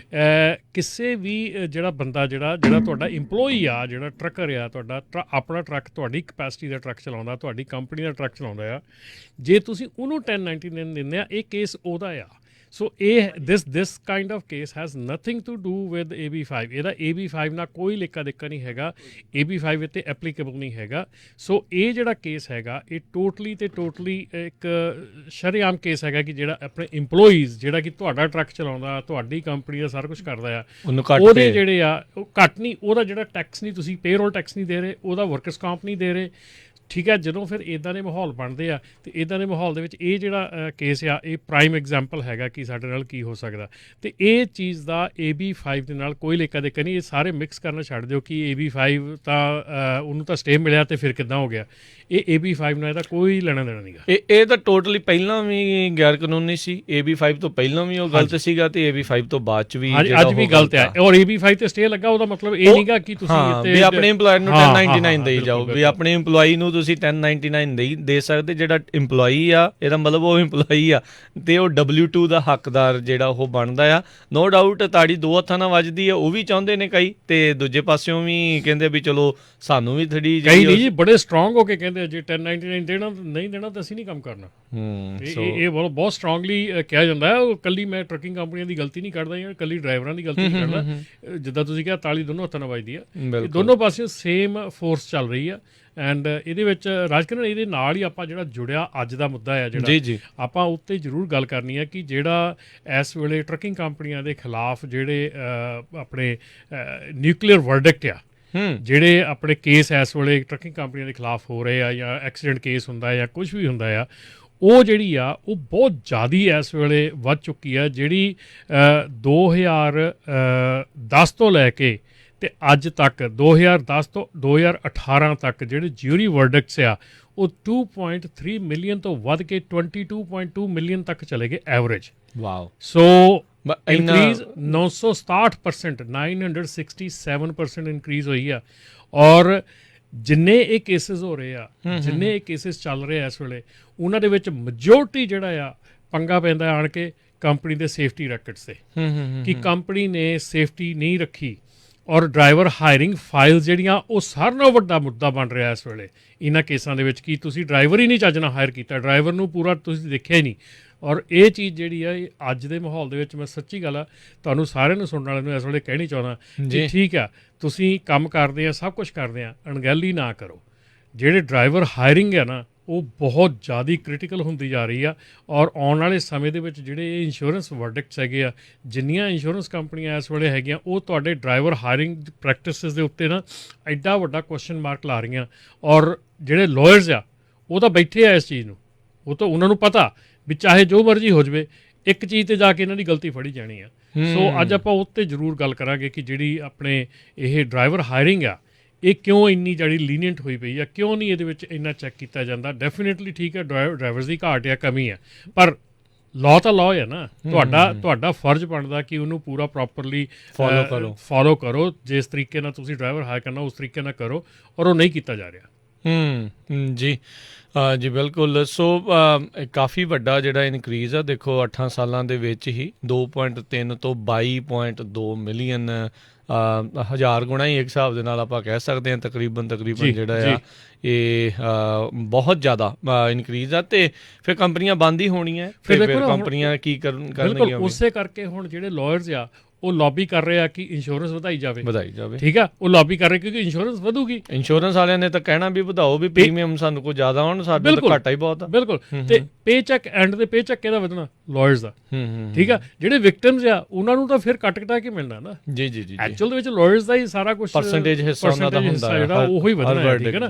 ਤੇ ਇਹ ਜਿਹੜੀ ਅਮਰੀਕਨ ਟਰਾਂਸਪੋਰਟੇਸ਼ਨ ਰਿਸਰਚ ਇੰਸਟੀਚਿਊਟ ਆ, ਇਹਨਾਂ ਨੇ 600 ਕੇਸ ਪਿਛਲੇ ਸਾਲਾਂ ਦੇ ਵਿੱਚ ਸਾਰੇ ਜਿਹੜੇ ਰਿਵਿਊ ਕੀਤੇ ਆ, 600 ਕੇਸਾਂ ਨੂੰ ਰਿਵਿਊ ਕਰਕੇ ਜਿਹੜੀ ਰਿਪੋਰਟ ਆਈ ਆ ਕਿ ਇੰਨਾ ਜ਼ਿਆਦਾ ਜਿਹੜਾ ਹੈਗਾ ਆ, ਐਵਰੇਜ 10 ਮਿਲੀਅਨ ਤੋਂ ਉੱਤੇ ਦਾ ਜਿਹੜਾ ਕਲੇਮ ਆ ਇਹ ਹੋ ਰਹੇ ਆ ਇਸ ਵੇਲੇ। ਸੋ ਇਹ ਜਿਹੜੀ ਬੜੀ ਅਲਾਰਮਿੰਗ ਸਿਚੁਏਸ਼ਨ ਹੈਗੀ ਆ, ਕਿਉਂਕਿ ਮੈਂ ਜੇ ਸਾਰੀ ਜਿਹੜਾ ਆ ਕਚਹਿਟਾ ਇਕੱਠਾ ਕਰਕੇ ਆਪਣੀ ਟਰੱਕਿੰਗ ਕੰਪਨੀਆਂ 'ਤੇ ਆ ਜਾਈਏ, ਵਾਪਸ ਆਪਣੀ ਕਮਿਊਨਿਟੀ 'ਤੇ ਆ ਜਾਈਏ, ਅਤੇ ਆਪਣੇ 'ਚ ਇਹ ਸਾਰਿਆਂ ਨਾਲੋਂ ਵੱਡੀ ਕਮੀ ਇਸ ਵੇਲੇ ਆ ਰਹੀ ਆ ਕਿ ਜਿਹੜੀ ਹਾਇਰਿੰਗ ਪ੍ਰੈਕਟਿਸ ਆ, ਕੰਪਨੀ ਦਾ ਜਿਹੜਾ ਤੁਹਾਡਾ ਹੈਗਾ ਆ ਕੰਪਲਾਇੰਸ ਦਾ ਆ, ਜਾਂ ਤੁਹਾਡੇ ਟਰੱਕਾਂ ਦੀ ਰਿਪੇਅਰ ਆ, ਜਾਂ ਕੁਛ ਵੀ ਆ, ਉਹਦੇ ਉੱਤੇ ਸਾਡੀਆਂ ਮੈਜੋਰਟੀ ਕੰਪਨੀਆਂ ਜਿਹੜੀਆਂ ਆ ਉਹ ਫੇਲ ਹੁੰਦੀਆਂ ਆ, ਠੀਕ ਹੈ ਨਾ। ਸੋ ਇਹ ਜਿਹੜੀ ਚੀਜ਼ ਆ ਇਹ ਬਹੁਤ ਜ਼ਿਆਦਾ ਕ੍ਰਿਟੀਕਲ ਹੈਗੀ ਹੈ, ਖਾਸ ਕਰਕੇ ਸਾਡੀ ਕਮਿਊਨਿਟੀ ਵਾਸਤੇ, ਕਿ ਅਸੀਂ ਇਹ ਚੀਜ਼ਾਂ ਦੇ ਉੱਤੇ ਥੋੜ੍ਹਾ ਜਿਹਾ ਧਿਆਨ ਦਈਏ, ਆਪਣੇ ਟਰੱਕਾਂ 'ਤੇ ਧਿਆਨ ਦਈਏ, ਟ੍ਰੇਲਰਾਂ 'ਤੇ ਧਿਆਨ ਦਈਏ। ਇੱਕਦਮ ਐਕਸਪੈਂਸ਼ਨ ਜਿਹੜੀ ਆ ਉਹ ਜ਼ਰੂਰੀ ਆ, ਪਰ ਐਕਸਪੈਂਸ਼ਨ ਇਸ ਲਈ ਖਤਰਨਾਕ ਹੋ ਸਕਦੀ ਹੈ ਕਿ ਤੁਸੀਂ ਫਿਰ ਅਣਗਹਿਲੀ ਕਰ ਜਾਂਦੇ ਆ। ਜੀ ਬਿਲਕੁਲ। ਸਰੋਤਿਓ, ਜੇ ਤੁਹਾਡਾ ਵੀ ਟਰੱਕਿੰਗ ਦੇ ਨਾਲ ਕੋਈ ਸਵਾਲ ਹੈਗਾ ਹੈ ਤਾਂ ਤੁਸੀਂ ਵੀ ਕਾਲ ਕਰਕੇ ਜਿਹੜਾ ਉਹ ਪੁੱਛ ਸਕਦੇ ਹੋ। ਸਟੂਡੀਓ ਦੇ ਵਿੱਚ ਫੋਨ ਨੰਬਰ 408 272 5200 4082725200, ਇਸ ਨੰਬਰ ਦੇ ਉੱਤੇ ਕਾਲ ਕਰੋ ਅਤੇ ਕਾਲ ਕਰਕੇ ਜਿਹੜਾ ਜੀ ਆਪਣਾ ਜਿਹੜਾ ਤੁਸੀਂ ਸਵਾਲ ਆ ਉਹ ਤੁਸੀਂ ਪੁੱਛ ਸਕਦੇ ਹੈਗੇ ਆ। ਸੋ ਬਿਲਕੁਲ ਇਹ ਆਪਾਂ ਤਕਰੀਬਨ ਹਰ ਵਾਰੀ ਰਮਨ ਜੀ ਗੱਲ ਕਰਦੇ ਹਾਂ, ਜਿਹੜੀ ਡਰਾਈਵਰ ਹਾਇਰਿੰਗ ਪ੍ਰੈਕਟਿਸਿਸ ਆ ਉਸ ਦੇ ਕਰਕੇ ਕਾਫੀ ਜ਼ਿਆਦਾ ਮੁਸ਼ਕਿਲਾਂ ਦਾ ਸਾਹਮਣਾ ਜਿਹੜਾ ਕਰਨਾ ਪੈ ਰਿਹਾ। ਇੱਕ ਵੱਡੀ ਮੁਸ਼ਕਿਲ ਇਹ ਆ ਵੀ ਇੱਕ ਗਲਤ ਡਰਾਈਵਰ ਹਾਇਰ ਕੀਤਾ ਤੇ ਤੁਹਾਡੀ ਕੰਪਨੀ ਬੰਦ ਕਰਾ ਸਕਦਾ। ਜਦੋਂ ਤੁਹਾਡੇ ਖਿਲਾਫ ਜਿਹੜਾ ਐਡਾ ਵੱਡਾ ਵਰਡਿਕਟ ਆ ਜਾਣਾ, $22 ਮਿਲੀਅਨ ਤੱਕ ਦਾ ਜਿਹੜਾ ਉਹ ਆ ਜਾਣਾ, ਫਿਰ ਪੱਤੇ ਵਿਕਦੇ ਹੀ ਵਿਕਦੇ ਆ, ਫਿਰ ਸਾਰਾ ਕੁਛ ਹੀ ਜਿਹੜਾ ਉਹ ਵਿਕਣ ਦੀ ਕਗਾਰ 'ਤੇ ਚੱਲ ਜਾਂਦਾ ਆ। ਅਤੇ ਫਿਰ ਇਹਦੇ ਕਰਕੇ ਫਿਰ ਇੱਕ ਨਵੀਂ ਪ੍ਰੋਬਲਮ ਜਿਹੜੀ ਇੰਸ਼ੋਰੈਂਸ ਵਾਲੇ ਆ ਆਲਰੇਡੀ ਉਸਦੇ ਮਗਰ ਪਏ ਆ ਵੀ ਕਮੇਲੀਅਨ ਟਰੱਕਿੰਗ, ਵੀ ਇੱਕ ਬੰਦ ਕਰਦੇ ਦੂਜੇ ਦੇ ਨਾਂ ਦੇ ਉੱਤੇ ਖੋਲ੍ਹ ਲਿਆ ਜਾਂਦਾ ਆ, ਉਹ ਫਿਰ ਇਹਦੇ ਨਾਲ ਹੀ ਜੁੜ ਜਾਂਦੀ ਆ। ਫਿਰ ਉਹ ਕਿਤੇ ਨਾ ਕਿਤੇ ਜੇ ਇੱਕ ਥਾਂ ਦੇ ਉੱਤੇ ਠੱਲਣਗੇ ਤਾਂ ਫਿਰ ਉਹ ਅੱਗੇ ਤੱਕ ਵੀ ਜਾ ਕੇ ਜਿਹੜਾ ਰੁਕੂਗਾ। ਅਸੀਂ ਲੂਪ ਹੋਲ ਲੱਭਣ ਦੇ ਵਿੱਚ ਕਾਮਯਾਬ ਹੋ ਜਾਂਦੇ ਹਾਂ, ਠੀਕ ਆ। ਲੂਪ ਹੋਲ ਜਿਹੜੇ ਆ ਨਾ, loop hole is not a success, ਠੀਕ ਹੈ ਨਾ। ਲੂਪ ਉਹ ਤਾਂ ਟੈਂਪਰੇਰੀ ਉਹਦਾ ਕਿਉਰ ਹੈਗੀ ਆ, ਲੂਪ ਹੋਲ ਸਕਸੈਸ ਨਹੀਂ ਹੁੰਦੀ, ਠੀਕ ਹੈ ਨਾ। ਸੋ ਆਪਣੀ ਜਿਹੜੀ ਕਮਿਊਨਿਟੀ ਦੇ ਵਿੱਚ ਪ੍ਰੋਬਲਮ ਹੈਗੀ ਨਾ, ਹਰ ਇੱਕ ਚੀਜ਼ ਜਿੱਥੇ ਵੀ ਦੇਖੋ ਕੱਟ ਕਾਰਨਰ, ਕਿਉਂਕਿ ਅੱਛਾ ਅਸੀਂ ਬ੍ਰੋਕਰ ਕੋਲੋਂ ਜਾਂ ਅਸੀਂ ਸ਼ਿਪਰ ਕੋਲੋਂ ਰੇਟ ਵੱਧ ਮੰਗਣ ਦੇ ਹੱਕ 'ਚ ਸ਼ਾਇਦ ਘਬਰਾ ਜਾਂਦੇ ਹਾਂ, ਅਤੇ ਅਸੀਂ ਬੈਕ ਐਂਡ 'ਤੇ ਕੱਟਣਾ ਸ਼ੁਰੂ ਕਰ ਦਿੰਦੇ ਹਾਂ ਵੀ ਆ ਡਰਾਈਵਰ ਦੀ ਪੇ ਕੱਟ ਲਓ, ਜਾਂ ਤੁਸੀਂ ਟੈਕਸ ਨਾ ਪੇ ਕਰੋ, ਜਾਂ ਤੁਸੀਂ ਆਹ ਕਰ ਲਓ, ਜਾਂ ਤੁਸੀਂ ਉਹ ਕਰ ਲਓ। ਹੁਣ ਜਿਹੜੀ ਕੰਪਨੀ ਦੀ ਆਪਾਂ ਚਰਚਾ ਕਰਦੇ ਹਾਂ ਕਿ ਜਿਹੜੀ ਸੈਕਰਮੈਂਟ ਦੇ ਵਿੱਚ ਕੇਸ ਹੋਇਆ, ਹੁਣ ਉਹਨਾਂ ਨੇ ਕੀਤਾ ਕੀ ਆ? ਉਹਨਾਂ ਨੇ ਸਿਰਫ ਇਹੋ ਹੀ ਆ ਵੀ ਟੈਕਸ ਦੇ ਵਿੱਚ ਹੇਰਾਫੇਰੀ ਕਰਕੇ ਤੇ ਆਪਣਾ ਪ੍ਰੋਫਿਟ ਕੱਢਿਆ, ਤੇ ਆਪਣੇ ਆਪ ਨੂੰ ਪ੍ਰੋਫਿਟੇਬਲ ਗਿਣਦੇ ਹੋਣੇ ਆ। ਇੰਸ਼ੋਰੈਂਸ ਫਰਾਡ ਕੀਤਾ ਨਾਲੇ। ਜੀ ਜੀ ਬਿਲਕੁਲ, ਆਪਣੇ ਆਪ ਨੂੰ ਪ੍ਰੋਫਿਟੇਬਲ ਜਿਹੜਾ ਉਹ ਸਮਝਿਆ, ਪਰ ਇਨ ਦੀ ਐਂਡ ਘਾਟਾ ਹੁਣ ਦੇਖੋ ਨੁਕਸਾਨ ਕਿੰਨਾ ਹੋਇਆ। ਹੁਣ $2 ਮਿਲੀਅਨ ਤੱਕ ਦਾ ਆਈ ਥਿੰਕ ਉਹਨਾਂ ਨੂੰ ਵਾਪਸ ਜਿਹੜਾ ਉਹ ਦੇਣਾ ਪੈਣਾ ਹੈ ਸ਼ਾਇਦ। ਬਿਲਕੁਲ। ਔਰ EDD ਦਾ ਜਿਹੜਾ ਇਹ ਕੇਸ ਹੈਗਾ ਆ, ਜਿਹੜਾ EDD ਦਾ ਟੈਕਸ ਹੈਗਾ ਆ, ਇਹ ਕਿਸੇ ਬੈਂਕਰਪਸੀ ਦੇ ਵਿੱਚ ਕਲੀਅਰ ਨਹੀਂ ਹੁੰਦਾ, ਪੱਕਾ ਹੀ ਆ। ਸੋ ਚੈਪਟਰ 7 ਦੇ ਵਿੱਚ ਵੀ ਇਹ ਕਲੀਅਰ ਨਹੀਂ ਹੁੰਦਾ। ਸੋ ਜੋ ਹੈ ਸੋ ਹੈ, ਇਹ ਦੇਣਾ ਪੈਣਾ ਸਾਰਾ। ਸੋ ਇਹ ਲੰਮਾ ਚੌੜਾ ਜਿਹੜਾ ਕੰਮ ਪੈ ਜਾਣਾ। ਤੁਸੀਂ ਦੇਖੋ ਅਫਸੋਸ ਵਾਲੀ ਗੱਲ ਆ, ਅਫਸੋਸ ਨਾਲ ਕਹਿਣਾ ਪੈ ਰਿਹਾ ਵੀ ਬਹੁਤ ਸਾਰੀਆਂ ਆਪਣੀਆਂ ਕੰਪਨੀਆਂ ਇੱਦਾਂ ਚੱਲਦੀਆਂ ਆ, ਅਤੇ ਉਹਦੇ ਜੇ ਇੱਕ ਫੜਿਆ ਗਿਆ ਆ ਅਤੇ ਇਹਦਾ ਮਤਲਬ ਆ ਵੀ ਉਹ ਦਿਵਾਲੇ ਹੋਣਗੇ, ਵੀ ਇਹ ਤੋਂ ਬਾਅਦ ਅੱਗੇ ਤੋਂ ਅੱਗੇ ਜਿਹੜਾ ਉਹਨਾਂ ਨੇ ਜਾਣਾ ਹੋਣਗੇ। ਓਬਵੀਅਸਲੀ ਹਰ ਇੱਕ ਦਾ ਆਡਿਟ ਨਹੀਂ ਹੁੰਦਾ, ਹੋ ਨਹੀਂ ਸਕਦਾ, ਇੰਨੇ ਰਿਸੋਰਸਿਸ ਨਹੀਂ ਹੈਗੇ, ਪਰ ਇਹ ਆ ਵੀ ਜਦੋਂ ਵਾਰੀ ਆਉਂਦੀ ਆ, ਜਦੋਂ ਕਿਸੇ ਦਾ ਕੋਈ ਵੀ ਇੱਦਾਂ ਦੀ ਅਣਗਹਿਲੀ ਲੱਭ ਜਾਂਦੀ ਆ, ਫਿਰ ਉਹਨਾਂ ਦੇ ਉੱਤੇ $1.4 ਮਿਲੀਅਨ ਦਾ ਪੇਰੋਲ ਨਾ ਰਿਪੋਰਟ ਕਰਨ ਦਾ ਦੇਖੋ ਜਿਹੜੇ ਉੱਤੇ ਦੋਸ਼ ਲੱਗੇ। ਰਾਜਕਰਨ ਉਹ ਵੀ ਆ ਨਾ, ਜਿਹੜਾ ਹੁਣ ਰੀਸੈਂਟਲੀ ਜਿਹੜਾ ਮਾਹੌਲ ਬਣਿਆ ਕਿ ਜਿਹਦੇ ਵਿੱਚ PPP ਲੋਨ ਲਏ ਗਏ ਆ ਇੰਪਲੋਈ ਦੱਸ ਕੇ, ਠੀਕ ਹੈ ਨਾ। ਹੁਣ ਇੱਕ ਪਾਸੇ ਤਾਂ ਅਸੀਂ ਉਹਨਾਂ ਇੰਪਲੋਈਆਂ ਨੂੰ ਹੀ ਓਨਰ ਆਪਰੇਟਰ ਕਹਿ ਕੇ 1099 ਦੇ ਦਿੱਤਾ, ਹੁਣ ਉਹਨਾਂ ਇੰਪਲੋਈਆਂ ਨੂੰ ਅਸੀਂ ਇੰਪਲੋਈ ਕਲੇਮ ਕਰਕੇ ਅਸੀਂ PPP ਲੈ ਲਿਆ, ਕੰਟਰਾਡਿਕਟ ਕਰ ਲਿਆ ਆਪਣੇ ਆਪ ਨੂੰ ਕੰਟਰਾਡਿਕਟ ਕਰ ਲਿਆ ਨਾ। ਹੁਣ ਚਲੋ ਠੀਕ ਹੈ, ਸਾਰਿਆਂ ਦੇ ਉੱਤੇ ਜਿਹੜੀ ਉਹ ਤਲਵਾਰ ਨਹੀਂ ਲਟਕਦੀ, ਪਰ ਕੁਛ ਦੇ ਉੱਤੇ ਤਾਂ ਤਲਵਾਰ ਆ ਜੂਗੀ ਨਾ। ਜਿਹੜੇ ਜ਼ਿਆਦਾ ਹੋਇਆ, ਕੁਛ ਪ੍ਰੋਬਲਮ ਤਾਂ ਅਸੀਂ ਆਪ ਕ੍ਰੀਏਟ ਕਰ ਲਈ, ਠੀਕ ਹੈ ਨਾ। ਕਾਰਪੋਰੇਸ਼ਨ ਆਪਾਂ ਕਿੰਨੀ ਵਾਰੀ ਰੋਕਿਆ ਸੀ, ਕਾਰਪੋਰੇਸ਼ਨ ਨਾ ਬਣਾਓ, ਕਾਰਪੋਰੇਸ਼ਨਾਂ ਬਣ ਗਈਆਂ। ਕਾਰਪੋਰੇਸ਼ਨਾਂ ਬਣਨ ਦੇ ਨਾਲ ਕੀ ਹੋ ਗਿਆ, ਉਹ ਜਿਹੜੇ ਆ ਹਰ ਇੱਕ ਬੰਦਾ ਜਿਹੜਾ ਆ ਉਹ ਉਹਦੇ ਵਿੱਚ ਆ ਗਿਆ, ਆਪਣੀ ਗਿਣਤੀ ਦੇ ਵਿੱਚ ਆ ਗਿਆ। ਸੋ ਇਹ ਪ੍ਰੋਬਲਮਾਂ ਜਿਹੜੀਆਂ ਹੈਗੀਆਂ ਨਾ, ਪ੍ਰੋਬਲਮਾਂ ਸਾਡੀਆਂ ਆਪਣੀਆਂ ਵੀ ਕ੍ਰੀਏਟ ਕੀਤੀਆਂ ਗਈਆਂ। ਔਰ ਜਿਹੜਾ ਇੱਕ ਥੋੜ੍ਹਾ ਜਿਹਾ ਧਿਆਨ 'ਚ ਇਹ ਰੱਖਣ ਦੀ ਗੱਲ ਹੈ ਕਿ ਲਾਲਚ ਜਿਹੜਾ ਹੈ ਨਾ, ਲਾਲਚ ਨਹੀਂ ਚੰਗਾ ਹੁੰਦਾ। Do with a proper way, proper ਢੰਗ ਦੇ ਨਾਲ ਆਪਣਾ ਜਿਹੜਾ ਆ ਉਹ ਗਰੋ ਕਰੋ। ਜੀ, ਅਤੇ ਸਰੋਤਿਓ ਤੁਸੀਂ ਵੀ ਜੇ ਕੋਈ ਸਵਾਲ ਪੁੱਛਣਾ ਚਾਹੁੰਦੇ ਆ ਜਾਂ ਕੋਈ ਟਿੱਪਣੀ ਜਾਂ ਕੋਈ ਆਪਣੇ ਵਿਚਾਰ ਸਾਂਝੇ ਕਰਨਾ ਚਾਹੁੰਦੇ ਆ ਟਰੱਕਿੰਗ ਦੇ ਚੱਲ ਰਹੇ ਹਾਲਾਤਾਂ ਨੂੰ ਲੈ ਕੇ, ਜਾਂ ਜਿਹੜੀਆਂ ਖਬਰ ਦੇ ਉੱਤੇ ਗੱਲ ਕਰ ਰਹੇ ਆ, ਜਾਂ ਵੈਸੇ ਹੀ ਕੋਈ ਤੁਹਾਡਾ ਸਵਾਲ ਹੈਗਾ ਟਰੱਕਿੰਗ ਨਾਲ, ਤਾਂ ਤੁਸੀਂ ਸਟੂਡੀਓ 'ਚ ਕਾਲ ਕਰ ਸਕਦੇ ਹੋ। ਨੰਬਰ 408-272-5200 ਦੇ ਉੱਤੇ 4082725200। ਰਮਨ ਜੀ ਆਪਣੇ ਨਾਲ ਕਾਲਰ ਜੁੜੇ ਨੇ, ਕਮਲ ਜੀ, ਸਤਿ ਸ਼੍ਰੀ ਅਕਾਲ। ਹੈਲੋ, ਸਤਿ ਸ਼੍ਰੀ ਅਕਾਲ ਭਾਜੀ। ਸਤਿ ਸ਼੍ਰੀ ਅਕਾਲ ਜੀ। ਹਾਂਜੀ, ਮੈਂ ਭਾਜੀ ਮਕੈਨਿਕ ਆ, ਤੇ ਆਪਣਾ ਜਿਹੜੇ ਬਾਈ ਆਪਣੇ ਦਾ ਰੂਟੀਨ ਮੇਨਟੇਨੈਂਸ ਕਰਾਉਣਾ ਆਉਂਦੇ ਆ, ਉਸ ਵੇਲੇ ਉਹਨਾਂ ਦਾ ਲੋਡ ਨਾ ਬੁੱਕ ਹੋਵੇ। ਪਤਾ ਨਹੀਂ ਕੀ ਪ੍ਰੋਬਲਮ ਨਿਕਲ ਆਣੀ, ਕਈ ਵਾਰੀ ਪਾਰਟ ਨਹੀਂ ਮਿਲਦਾ ਤੇ ਉਹ ਲੋਡ ਬੁੱਕ ਕਰਾ ਕੇ ਆ ਕਹਿੰਦੇ ਵੀ ਸਾਡਾ ਲੋਡ ਚੱਕਣਾ ਜਾ ਕੇ ਫਟਾਫਟ ਕਰਦੇ। ਜੋ ਜੇ ਮੈਨੂੰ ਕੋਈ ਪਾਰਟ ਹੀ ਨਹੀਂ ਹੋਊਗਾ ਤੇ ਮੈਂ ਉਹਨੂੰ ਠੀਕ ਕਿੱਦਾਂ ਕਰੂੰਗਾ। ਇਹ ਸਾਰਿਆਂ ਨੂੰ ਆ ਵੀ ਜਦੋਂ ਤੁਹਾਡੀ ਰੈਗੂਲਰ ਮੇਨਟੇਨੈਂਸ ਆ ਰਹੀ ਹੈ ਵੀ ਤੁਸੀਂ ਲੋਡ ਬੁੱਕ ਕਰਕੇ ਨਾ ਜਾਓ। ਥੈਂਕ ਯੂ ਵੀਰ ਜੀ। ਥੈਂਕ ਯੂ ਜੀ। ਇਹ ਬਿਲਕੁਲ ਸਹੀ ਗੱਲ ਹੈ ਰਾਜਕਰਨ ਇਹਨਾਂ ਦੀ, ਕਿਉਂਕਿ ਅਸੀਂ ਮੈਜੋਰਟੀ ਤੌਰ 'ਤੇ ਜਿਹੜਾ ਇਹ ਕੰਮ ਆ, ਜਦੋਂ ਅਸੀਂ ਮਕੈਨਿਕ ਦੇ ਲੈ ਕੇ ਜਾਂਦੇ ਹਾਂ ਤਾਂ ਕਹਿੰਦੇ ਫਟਾਫਟ ਕਿੱਦਾਂ ਵੀ ਆ ਇਹਨੂੰ ਤੋਰ ਦੇ, ਮੈਨੂੰ ਮਤਲਬ ਕਿ ਥੋੜ੍ਹਾ ਬਹੁਤ ਵੀ ਕੰਮ ਜਿਹੜਾ ਸਿੱਧਾ ਕਰਕੇ ਮੈਨੂੰ ਟਰੱਕ ਨੂੰ ਜਿਹੜਾ ਤੋਰੋ, ਕਿਉਂਕਿ ਮੇਰਾ ਲੋਡ ਲੱਦਿਆ ਜਾਂ ਲੋਡ ਚੁੱਕਣ ਜਾਣਾ ਜਾਂ ਲੋਡ ਲਾਉਣ ਜਾਣਾ। ਸੋ ਇਹ ਜਿਹੜੀ ਸਿਚੁਏਸ਼ਨ ਹੈਗੀ ਆ, ਥੋੜ੍ਹੀ ਜਿਹੀ ਇੱਥੇ ਐਕਟਿਵਲੀ ਧਿਆਨ ਦਿਓ, ਕਿਉਂਕਿ ਇੱਦਾਂ ਜਦੋਂ ਤੁਸੀਂ ਕਰਦੇ ਆ ਤਾਂ ਡੈਫੀਨੇਟਲੀ ਤੁਸੀਂ ਕੰਪਰੋਮਾਈਜ਼ ਕਰਦੇ ਆ ਆਪਣੀ ਸੇਫਟੀ ਦੇ ਨਾਲ, ਅਤੇ ਸਾਰਿਆਂ ਦੀ ਸੇਫਟੀ ਨਾਲ, ਆਪਣੀ ਕੰਪਨੀ ਦੀ ਸੇਫਟੀ ਨਾਲ। ਹਰ ਇੱਕ ਬੰਦਾ ਜਿਹੜਾ ਤੁਹਾਡੇ ਨਾਲ ਸੜਕ ਚੱਲ ਰਿਹਾ, ਹਰ ਇੱਕ ਬੰਦੇ ਦੀ ਸੇਫਟੀ ਦੇ ਲਈ ਤੁਸੀਂ ਉਦੋਂ ਮਤਲਬ ਕਿ ਉਹਨੂੰ ਡੇਂਜਰ 'ਚ ਪਾਉਂਦੇ ਆ ਜਦੋਂ ਤੁਸੀਂ ਇੱਦਾਂ ਕਾਹਲੀ ਕਰਕੇ ਜਾਂਦੇ ਆ। ਜੀ ਜੀ, ਆਪਣੇ ਨਾਲ ਅਗਲੇ ਕਾਲਰ ਜੁੜੇ ਹੋਏ ਨੇ ਸੇਵਾ ਸਿੰਘ ਜੀ, ਸਤਿ ਸ਼੍ਰੀ ਅਕਾਲ।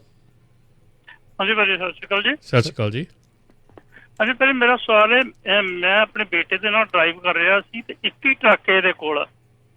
ਜੀ ਜੀ, ਹੈਲੋ ਜੀ ਜੀ ਜੀ। ਤੇ ਇਹ ਮੈਨੂੰ 1099 ਦੇ ਕੇ W2 ਫਾਰਮ ਮੈਨੂੰ ਲੈਣਾ ਚਾਹੀਦਾ ਇਹਦੇ ਤੋਂ। ਨਹੀਂ, ਤੁਸੀਂ ਕੰਪਨੀ ਕਿਸ ਤਰ੍ਹਾਂ, ਤੁਹਾਡੀ ਕੰਪਨੀ ਦਾ ਕੀ ਸਟਰਕਚਰ ਹੈਗਾ, ਕੰਪਨੀ ਕਿਹਦੇ ਨਾਂ ਤੇ ਆ ਤੇ ਕਿਸ ਤਰ੍ਹਾਂ? ਇਹ ਮੇਰੇ ਬੇਟੇ ਦੇ ਨਾਂ ਦੇ ਉੱਤੇ ਇੱਕੋ ਹੀ ਟਰੱਕ ਇਹਦੇ ਕੋਲ ਬਸ। ਤੇ ਕੰਪਨੀ ਕੀ ਆ ਇਹਦੀ, ਕਾਰਪੋਰੇਸ਼ਨ ਆ ਕੀ ਹੈ? ਨਹੀਂ ਦੂਸਰੀ ਹੈ, DBA ਹੈ। DBA ਈਵਨ DBA ਜੇ ਉਹ ਤੁਹਾਡੇ ਨਾਲ ਕੰਮ, ਤੁਸੀਂ ਉਹਨਾਂ ਨਾਲ ਕੰਮ ਕਰ ਰਹੇ ਆ ਨਾ, ਤੇ ਕੋਸ਼ਿਸ਼ ਕਰੋ ਕਿ W2 ਬਣਾਉਣ ਦੀ ਆਪਣਾ ਜਿਹੜਾ ਆ, ਕਿਉਂਕਿ ਤੁਸੀਂ ਐਜ਼ ਅ ਡਰਾਈਵਰ ਕੰਮ ਕਰ ਰਹੇ ਆ, ਤੇ ਜੇ ਕੰਪਨੀ ਉਹਨਾਂ ਦੇ ਨਾਂ ਤੇ ਆ ਤੇ ਉਹ ਐਜ਼ ਅ ਓਨਰ ਆਪਰੇਟਰ ਹੈਗੇ ਆ, ਤੁਸੀਂ ਐਜ਼ ਅ ਡਰਾਈਵਰ ਹੈਗੇ ਨਾਲ ਉਹਨਾਂ ਦੇ। ਸੋ ਟਰਾਈ ਕਰੋ ਕਿ ਜੇ ਤੁਸੀਂ W2 ਬਣਾ ਸਕਦੇ ਆ। ਅੱਛਾ, ਹੈਲੋ ਜੀ ਜੀ। ਜੇ ਇਦਾਂ ਤੇ ਮੇਰੀ ਹੁਣ ਏਜ ਵੀ 65 ਦੇ ਹੋ ਚੱਲੀ ਹੈ, ਪਰ ਮੈਂ ਇਹਦੇ ਨਾਲ ਥੋੜਾ ਬਹੁਤੀ ਹੈਲਪ ਹੀ ਕਰਦਾ ਹਾਂ ਜਿਵੇਂ, ਤੇ ਜੇ ਮੈਂ ਨਾ ਹੀ ਲਵਾਂ ਇਹਦੇ ਕੋਲੋਂ ਕੁਛ ਵੀ, ਤੇ ਮੈਂ ਚਲਾ ਸਕਦਾ ਥੋੜਾ ਬਹੁਤਾ ਟਰੱਕ ਕਿ ਨਹੀਂ? ਨਹੀਂ ਦੇਖੋ ਜੀ, ਉਹ ਤਾਂ ਫਿਰ ਆਪਣੇ ਆਪ ਨੂੰ ਮਤਲਬ ਕਿ ਹੌਸਲਾ ਦੇਣ ਵਾਲੀ ਗੱਲ ਹੈ ਨਾ, ਕਿ ਮਤਲਬ ਕਿ ਆਪਾਂ ਮਤਲਬ ਕਿ ਕਾਰਨਰ ਕੱਟ ਕਰਨਾ ਹੈ, ਜਿੱਦਾਂ ਵੀ ਮਰਜ਼ੀ ਕਰ ਲਓ। ਜੇ ਤੁਸੀਂ ਉਹ ਉੱਦਾਂ ਕਰਨਾ ਚਾਹੁੰਦੇ ਆ, ਤੁਸੀਂ ਉੱਦਾਂ ਹੈਲਪ ਕਰਦੇ ਆ, ਤੇ ਉਹ ਤੁਸੀਂ ਕਰ ਸਕਦੇ ਆ। ਉਹ ਗੱਲ ਨਹੀਂ ਹੈਗੀ ਤੁਸੀਂ ਨਹੀਂ ਕਰ ਸਕਦੇ, ਪਰ ਇਹਦੇ ਵਿੱਚ ਕੋਈ ਇੱਦਾਂ ਦਾ ਨਹੀਂ ਹੈਗਾ ਜ਼ਰੂਰੀ ਕਿ ਤੁਸੀਂ ਉਹ ਕੁਛ ਲੈਣਾ ਹੀ ਆ। ਜੇ ਤੁਸੀਂ ਕੁਛ ਵੀ ਨਹੀਂ ਲੈਣਾ, ਉੱਦਾਂ ਹੀ ਹੈਲਪ ਕਰ ਰਹੇ ਆ, ਦੈਟਸ ਅ ਡਿਫਰੈਂਟ ਸਟੋਰੀ।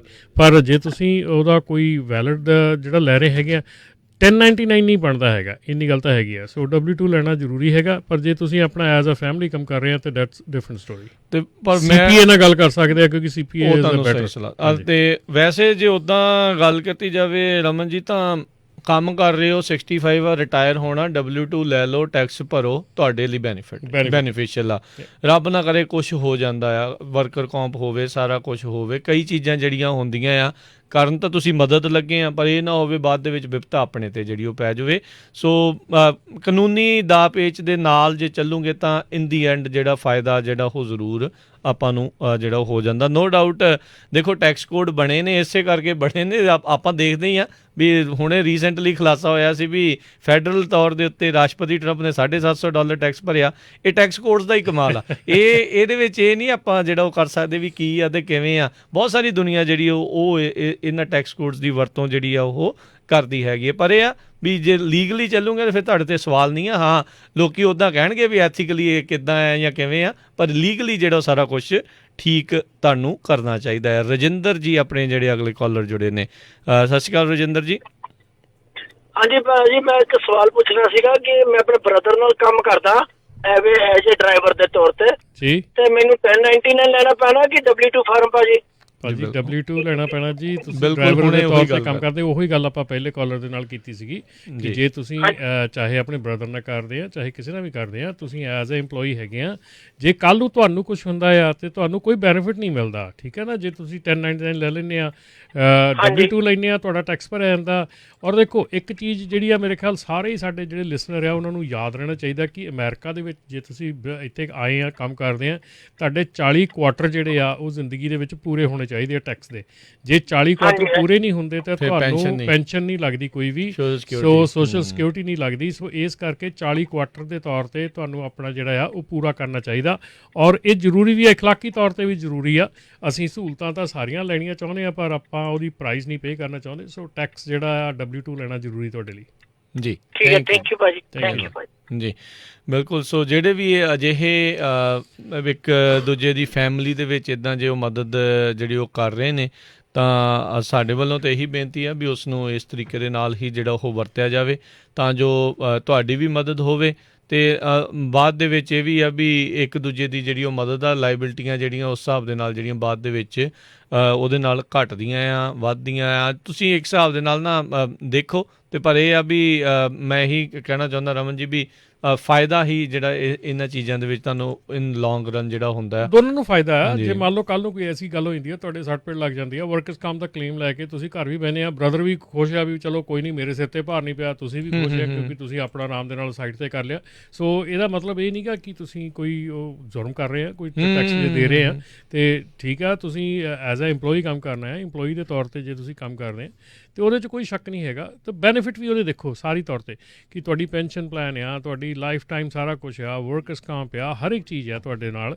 ਸੋ ਹਰ ਇੱਕ ਚੀਜ਼ ਜੁੜੀ ਆ। ਜੇ ਤੁਸੀਂ ਟੈਕਸ ਭਰਦੇ ਆ ਤਾਂ ਉਹ 'ਚ ਕੋਈ, ਔਰ ਖਾਸ ਕਰਕੇ ਆ ਦੇਖੋ ਜਿਹੜੀ ਆਪਾਂ ਅੱਜ ਗੱਲ ਕਰ ਰਹੇ ਆ ਕਿ ਜਿਹੜੇ ਜਦੋਂ ਐਕਸੀਡੈਂਟ ਹੁੰਦੇ ਆ, ਉਦੋਂ ਨਿਊਕਲੀਅਰ ਵਰਡਿਕਟ ਹੁੰਦਾ ਆ, ਉਦੋਂ ਕੀ, ਉਦੋਂ ਇਹ ਸਾਰੀਆਂ ਚੀਜ਼ਾਂ ਫੋਲੀਆਂ ਜਾਂਦੀਆਂ, ਉਦੋਂ ਸਾਰੀਆਂ ਚੀਜ਼ਾਂ ਇਹ ਖੁੱਲ੍ਹਦੀਆਂ ਜਦੋਂ ਕੋਈ ਇੱਦਾਂ ਦਾ ਐਕਸੀਡੈਂਟ ਹੋ ਜਾਂਦਾ। ਰੱਬ ਨਾ ਕਰੇ ਕੋਈ ਐਕਸੀਡੈਂਟ ਹੋਵੇ, ਉਹਦੇ ਵਿੱਚ ਵੀ ਜੇ ਸਾਰਾ ਕੁਛ ਓਪਨ ਹੁੰਦਾ ਤਾਂ ਫਿਰ ਇਹ ਉਹਨਾਂ ਦਾ ਜਿਹੜਾ ਜੁਰਮਾਨਾ ਉਹ ਵੱਖਰਾ ਹੋ ਜਾਂਦਾ ਅਤੇ ਬੰਦਾ ਕਸੂਰਵਾਰ ਹੋ ਜਾਂਦਾ, ਕਿਉਂਕਿ ਬੰਦੇ ਨੂੰ ਇਹ ਹੁੰਦਾ ਵੀ ਇਹਨਾਂ ਨੇ ਬੰਦਾ ਹੀ ਨਹੀਂ ਠੀਕ ਹਾਇਰ ਕੀਤਾ ਜਾਂ ਬੰਦੇ ਨੂੰ ਠੀਕ ਪੇ ਨਹੀਂ ਸੀ ਕਰ ਰਹੇ, ਵਾਟ ਐਵਰ। ਜੀ ਬਾਅਦ ਦੇ ਵਿੱਚ ਫਿਰ ਇੱਦਾਂ ਦਾ ਕੇਸ ਬਣ ਕੇ ਨਿਕਲਦਾ ਹੈ ਸਾਹਮਣੇ। ਆਪਣੇ ਨਾਲ ਅਗਲੇ ਕਾਲਰ ਜੁੜੇ ਨੇ ਹਰਦੀਪ ਜੀ। ਸਤਿ ਸ਼੍ਰੀ ਅਕਾਲ ਹਰਦੀਪ ਜੀ। ਸਤਿ ਸ਼੍ਰੀ ਅਕਾਲ ਜੀ ਦੋਨਾਂ ਭਰਾਵਾਂ ਨੂੰ। ਸਤਿ ਸ਼੍ਰੀ ਅਕਾਲ ਜੀ। ਮੇਰਾ ਜੀ ਇਹ ਸੀਗਾ ਸੁਝਾਅ ਥੋੜ੍ਹਾ ਜਿਹਾ ਕਿ ਜਿੱਦਾਂ ਆਪਣੀਆਂ ਕੰਪਨੀਆਂ ਆ, ਕੋਈ ਵੀ ਆ, ਉਹ ਓਰੀਟੇਸ਼ਨ ਵਾਲਾ ਸਿਸਟਮ ਉਹਨੇ ਟੋਟਲੀ ਖਤਮ ਕਰ ਦਿੱਤਾ ਆ। ਅਤੇ ਮੈਂ ਜਿੱਦਾਂ JB Hunt ਦੇ ਵਿੱਚ ਕੰਮ ਕਰਦਾ ਹਾਂ ਇਹਦੇ ਅਤੇ ਸੇਫਟੀ ਨੂੰ ਲੈ ਕੇ ਕਹਿ ਲਓ ਕਿ ਬਹੁਤ ਕੁਛ ਹੋ ਜਾਂਦਾ। ਪਰ ਮੈਂ ਚਾਹੁੰਦਾ ਕਿ ਜਿੱਦਾਂ ਵੀਡੀਓ ਮੰਥਲੀ ਜਿੱਦਾਂ ਵੀਡੀਓ ਦੱਸਦੇ ਆ, ਦਿਖਾਉਂਦੇ ਆ, ਅਤੇ ਇੱਦਾਂ ਆਪਣੀ ਕੰਪਨੀਆਂ ਨੂੰ ਵੀ ਸ਼ੁਰੂ ਕਰਨਾ ਚਾਹੀਦਾ ਸੇਫਟੀ ਨੂੰ ਲੈ ਕੇ। ਜੀ ਬਿਲਕੁਲ। ਜਿਹੜਾ ਹਾਇਰਿੰਗ ਦੇ ਵੇਲੇ ਜਿਹੜਾ ਓਰੀਐਂਟੇਸ਼ਨ ਹੈਗਾ ਨਾ, ਤੁਸੀਂ ਮਾੜੀ ਤੋਂ ਮਾੜੀ ਜੋਬ ਇੱਥੇ ਪੈਕਿੰਗ ਹਾਊਸ ਦੇ ਵਿੱਚ ਵੀ ਕਰਨ ਜਾਂਦੇ ਆ ਨਾ, ਜਿਹੜੀ ਬਿਲਕੁਲ ਬੇਸਿਕ ਜੋਬ ਹੈਗੀ ਆ, ਕੋਈ ਵੀ ਜੋਬ ਤੁਸੀਂ ਕਰਨ ਜਾਂਦੇ ਆ ਕਿਤੇ ਹੋਵੇ, ਉਹਦਾ ਓਰੀਐਂਟੇਸ਼ਨ ਹੁੰਦੀ ਆ। ਉਹ ਤੁਹਾਨੂੰ ਬਕਾਇਦਾ ਤੌਰ 'ਤੇ ਸਾਰਾ ਦੇਖਭਾਲ ਤੁਹਾਡੀ ਕਰਦੇ ਆ, ਤੁਹਾਨੂੰ ਪੂਰੀਆਂ ਵੀਡੀਓ ਦਿਖਾਉਂਦੇ ਆ, ਤੁਹਾਨੂੰ ਰੈਡੀ ਕਰਦੇ ਆ ਕਿ ਉਹਨਾਂ ਦਾ ਮਾਹੌਲ ਕੀ ਆ, ਕੰਪਨੀ ਪੋਲਿਸੀ ਕੀ ਆ, ਕਿਵੇਂ ਆ, ਕਿੱਦਾਂ ਨਹੀਂ ਗਾ। ਉਹ ਸਾਰੀਆਂ ਚੀਜ਼ਾਂ ਜਿਹੜੀਆਂ ਉਹ ਇੱਕ ਓਰੀਐਂਟੇਸ਼ਨ ਦੇ ਵਿੱਚ, ਇੱਕ ਵੀਕ ਲੌਂਗ ਓਰੀਐਂਟੇਸ਼ਨ ਦੇ ਵਿੱਚ ਕਰਾਈਆਂ ਜਾਂਦੀਆਂ। ਤੁਹਾਨੂੰ ਪਤਾ ਜਿਹੜਾ ਵਾਲਮਾਰਟ ਦਾ ਓਰੀਐਂਟੇਸ਼ਨ ਸੀਗਾ, ਇੱਕ ਸਮੇਂ 'ਤੇ 90 ਦਿਨ ਦਾ ਓਰੀਐਂਟੇਸ਼ਨ ਸੀਗਾ, 90 ਡੇਜ਼ ਲੱਗਦੇ ਸੀ ਵਾਲਮਾਰਟ ਦਾ ਡਰਾਈਵਰ ਹਾਇਰ ਹੋਣ ਨੂੰ। ਉਹਨਾਂ ਨੇ ਪਿੱਛੇ ਜੇ ਘਟਾ ਕੇ ਬੜੇ ਜ਼ੋਰ ਸ਼ੋਰ ਲਾ ਕੇ ਇਹ ਓਰੀਐਂਟੇਸ਼ਨ ਜਿਹੜਾ 30 ਡੇਜ਼ ਕੀਤਾ ਆ ਹੁਣ। ਜੇ ਕਿਸੇ ਨੇ ਵਾਲਮਾਰਟ ਦੇ ਕੋਲ ਡਰਾਈਵਰ ਹਾਇਰ ਹੋਣਾ ਤੇ 30 ਦਿਨ ਉਹਨੂੰ ਓਰੀਐਂਟੇਸ਼ਨ ਦੇ ਵਿੱਚੋਂ ਨਿਕਲਣਾ ਪੈਂਦਾ, ਠੀਕ ਹੈ ਨਾ, ਤਾਂ ਜਾ ਕੇ ਉਹ ਡਰਾਈਵਰ ਕੁਆਲੀਫਾਈ ਹੁੰਦਾ ਹਾਇਰ ਹੋਣ ਵਾਸਤੇ ਅੱਜ ਦੀ ਤਰੀਕ 'ਚ। ਔਰ ਉਹਨਾਂ ਨੇ ਕੱਟ ਵੱਢ ਕੇ ਬਹੁਤ ਤੇਜ਼ ਕੀਤਾ ਕੰਮ ਹੈ ਆਪਣਾ ਜੀ। ਤੇ ਅਸੀਂ 30 ਸਕਿੰਟ ਨਹੀਂ ਲਾਉਂਦੇ, ਮਤਲਬ ਕਿ ਚਾਬੀ ਲੈ, ਲੋਡ ਲੱਦਿਆ ਖੜਾ, ਟਰੱਕ ਚੱਕ ਤੇ ਤੁਰਦਾ ਹੋ, ਡਰੱਗ ਟੈਸਟ ਅਗਲੇ ਵੀਕ ਕਰਾ ਲਾਂਗੇ ਜਦੋਂ ਮੁੜ ਕੇ ਆਏਗਾ। ਸੋ ਸਾਡਾ ਜਿਹੜਾ ਨਾ ਇਹ ਮੈਂ ਤਾਂ ਕਹਿੰਦਾ ਪ੍ਰੈਕਟਿਸ ਇਜ਼ ਬੈਡ ਆ। ਨਹੀਂ, ਪ੍ਰੈਕਟਿਸ ਬੈਡ ਪਤਾ ਨਹੀਂ, ਮੈਨੂੰ ਐਂ ਲੱਗਦਾ ਵੀ ਜਿੱਦਾਂ ਕਿਤੇ ਬਾਹਲੀ ਚੰਗੀ ਪ੍ਰੈਕਟਿਸ ਹੈ, ਗੌਰਮੈਂਟ ਨਾਲ ਸਾਂਝੀ ਕਰਨ, ਸ਼ਾਇਦ ਹੋ ਸਕਦਾ ਵਾਲਮਾਰਟ ਵਾਲੇ ਵੀ ਇਹਨੂੰ ਚੱਕ ਲੈਣ ਵੀ ਇੱਦਾਂ ਦੀ ਪ੍ਰੈਕਟਿਸ ਇੰਨਾ ਵਧੀਆ ਮਿੰਟ 'ਚ ਐਵੇਂ ਵੇਸਟ ਕਰਦੇ ਟਾਈਮ ਇੰਨਾ। 30 ਦਿਨ ਹੈ ਡਰਾਈਵਰ ਦਾ ਵੀ ਟਾਈਮ ਵੇਸਟ ਕਰਦੇ ਫਿਰ ਇਸ ਹਿਸਾਬ ਦੇ ਨਾਲ। ਤਾਂ ਜੀ ਆਪਣੇ ਨਾਲ ਜੁੜ ਚੁੱਕੇ ਨੇ ਹਰਜੋਤ ਸਿੰਘ ਖਾਲਸਾ ਜੀ। ਜੀ ਆਇਆਂ ਨੂੰ ਸਵਾਗਤ ਹੈ। ਸਤਿ ਸ਼੍ਰੀ ਅਕਾਲ ਜੀ। ਸਤਿ ਸ਼੍ਰੀ ਅਕਾਲ ਜੀ ਰਾਜਕਰਮਵੀਰ ਸਿੰਘ ਜੀ। ਸਤਿ ਸ਼੍ਰੀ ਅਕਾਲ ਜੀ ਰਮਨ ਜੀ। ਸਤਿ ਸ਼੍ਰੀ ਅਕਾਲ। ਹਾਂਜੀ, ਵਾਰ-ਵਾਰ ਇਹ ਕੁਐਸਚਨ ਆਉਂਦਾ ਵੀ W2 ਤੇ ਹੋਵਾਂ ਜਾਂ 1099 ਤੇ। ਸਾਰੇ ਜਿੰਨੇ ਵੀ ਸਾਡੇ ਸਰੋਤੇ ਸੁਣਦੇ ਆ, ਪਲੀਜ਼, ਚਾਹੇ ਤੁਸੀਂ ਟਰੱਕਿੰਗ ਇੰਡਸਟਰੀ 'ਚ ਆ, ਚਾਹੇ ਕਿਤੇ ਵੀ ਆ, ਮੇਕ ਸ਼ੋਰ ਕਰ ਲਓ ਵੀ W2 ਤੇ ਹੋਣਾ ਬਹੁਤ ਜ਼ਰੂਰੀ ਆ। ਪਹਿਲੀ ਗੱਲ ਤਾਂ ਇਹ ਆ ਵੀ ਪਿਛਲੇ ਆਪਾਂ ਮਹੀਨਿਆਂ 'ਚ ਦੇਖਦੇ ਆ, ਜਦੋਂ ਕਿਸੇ ਦੀ ਅਨਫੋਰਚੂਨੇਟਲੀ ਡੈਥ ਹੋ ਜਾਂਦੀ ਆ, ਸਿੱਧਾ ਹੀ GoFundMe ਜਾ ਕੇ ਤੁਸੀਂ ਪੇਜ ਕ੍ਰੀਏਟ ਕਰ ਦਿੰਦੇ ਆ, ਹਨਾ। ਫਿਰ ਕਾਲਾਂ ਕਰਦੇ ਆ, ਫਿਰ ਸਾਡੇ ਵੀ ਕਾਲ ਆਉਂਦੀ ਆ ਵੀ ਭਾਈ ਪੇਜ ਸ਼ੇਅਰ ਕਰੋ, ਹਨਾ। ਜੀ। ਤੇ ਗੁਰਦੁਆਰੇ ਵੀ ਟੇਬਲ ਲਾਣੇ ਆ ਵੀ ਪੈਸੇ ਇਕੱਠੇ ਕਰੋ। ਜੇ ਤੁਸੀਂ W2 ਤੇ ਹੋਵੋਗੇ, ਕੰਪਨੀ ਨੂੰ ਵਰਕਰਸ ਕੌਂਪ ਖਰੀਦਣੀ ਪਊਗੀ, ਔਰ ਵਰਕਰਸ ਕੌਂਪ ਜੇ ਕਿਸੇ ਦੀ ਕੰਮ ਦੇ ਦੌਰਾਨ ਡੈਥ ਹੋ ਜਾਂਦੀ ਆ, $1 ਮਿਲੀਅਨ ਤਾਈਂ ਕਵਰੇਜ ਆ ਕੈਲੀਫੋਰਨੀਆ 'ਚ। ਜੀ। ਫਿਰ ਰੱਬ ਨਾ ਕਰੇ ਕਿਸੇ ਦੇ ਸੱਟ ਲੱਗ ਜਾਂਦੀ ਆ, ਹਨਾ, ਤੁਹਾਡੀ ਡਿਸੇਬਿਲਿਟੀ ਹੈਗੀ ਆ, ਜੇ ਤੁਹਾਡੇ 40 ਕੁਆਟਰ ਨਾ ਬਣੇ, 10 ਸਾਲ ਤੁਹਾਡਾ ਨਾ ਸ਼ੋ ਹੋਇਆ, ਜਦੋਂ ਤੁਸੀਂ ਰਿਟਾਇਰ ਹੋਣਾ 65 ਤੇ ਜਾ ਕੇ, ਤੁਹਾਨੂੰ ਬਹੁਤ ਪ੍ਰੋਬਲਮ ਆਣੀ ਆ। ਇੱਕ ਤਾਂ ਮਿਲਣਾ ਕੁਛ ਨਹੀਂ, ਦੂਜੇ ਨੰਬਰ ਤੇ ਇਹ ਆ ਵੀ ਤੁਹਾਨੂੰ ਜਿਹੜੀ ਆ ਮੈਡੀਕੇਅਰ ਦੀ ਪ੍ਰੋਬਲਮ ਆਣੀ ਆ, ਕਿਉਂਕਿ ਤੁਹਾਡੇ ਕੁਆਟਰ ਨਹੀਂ ਪੂਰੇ ਹੋਏ, ਤੁਹਾਨੂੰ ਮੈਡੀਕੇਅਰ ਨਹੀਂ ਮਿਲਣਾ ਹੈਗਾ। ਤੇ ਉਸ ਟਾਈਮ ਦੇ ਉੱਤੇ ਮੈਡੀਕਲ ਮਿਲੂਗਾ ਨਹੀਂ ਮਿਲੂਗਾ, ਕੀ ਪ੍ਰੋਬਲਮ ਆ। ਮੈਡੀਕਲ ਜਿਹਨਾਂ ਕੋਲ ਫ੍ਰੀ ਵਾਲਾ, ਉਹਨਾਂ ਨੂੰ ਪਤਾ ਵੀ ਅਪੁਆਇੰਟਮੈਂਟ ਨਹੀਂ ਮਿਲਦੀ ਕਈ ਵਾਰ 4-4 ਮਹੀਨੇ, ਹਨਾ। ਤੇ ਰੀਸੈਂਟਲੀ ਸਾਰਿਆਂ ਨੂੰ ਅਹਿਸਾਸ ਹੋਇਆ ਜਦੋਂ ਪੈਂਡੇਮਿਕ ਹੋਇਆ ਤੇ ਬੰਦੇ ਲੇ ਆਫ ਹੋ ਗਏ, ਕੰਮ ਬੰਦ ਹੋ ਗਿਆ। ਜਿਹੜੇ ਤਾਂ W2 ਤੇ ਸੀ, ਉਹਨਾਂ ਨੂੰ $450 ਦੇ ਕਰੀਬ ਜਿਹੜੀ ਅਨਪਲਾਇਮੈਂਟ ਮਿਲੀ ਹੈਗੀ ਆ, ਹਨਾ, ਪਲੱਸ ਫੈਡਰਲ ਗਵਰਨਮੈਂਟ ਨੇ ਚਲੋ ਦੇ ਦਿੱਤਾ। ਜਿਹੜੇ ਸੀਗੇ ਆਪਣੇ 1099 ਤੇ, ਉਹ ਵੀ ਸਿਰਫ ਪੈਂਡੇਮਿਕ ਕਰਕੇ ਉਹਨਾਂ ਨੇ ਇਹ ਕਿਹਾ ਸੀ ਵੀ $168 ਦੇਣੀ ਆ। ਤੇ ਜੇ ਪੈਂਡੇਮਿਕ ਨਾ ਹੁੰਦਾ, ਜੇ ਮੰਨ ਲਓ ਵੀ ਤੁਸੀਂ ਵੈਸੇ ਬੰਦ ਹੋ ਜਾਂਦੇ, ਵੈਸੇ ਹੀ ਲੇ ਆਫ ਹੋ ਜਾਂਦੇ, ਇਕੋਨਮੀ ਹੁਣ ਪਤਾ ਨਹੀਂ ਫਿਊਚਰ 'ਚ ਕੀ ਹੋਣਾ, ਆਉਣ ਵਾਲੇ ਸਾਲ ਦੇ ਵਿੱਚ ਲੇ ਆਫ ਹੋ ਜਾਂਦੇ, ਤੁਹਾਨੂੰ ਕੋਈ ਅਨਪਲਾਇਮੈਂਟ ਨਹੀਂ ਮਿਲਣੀ।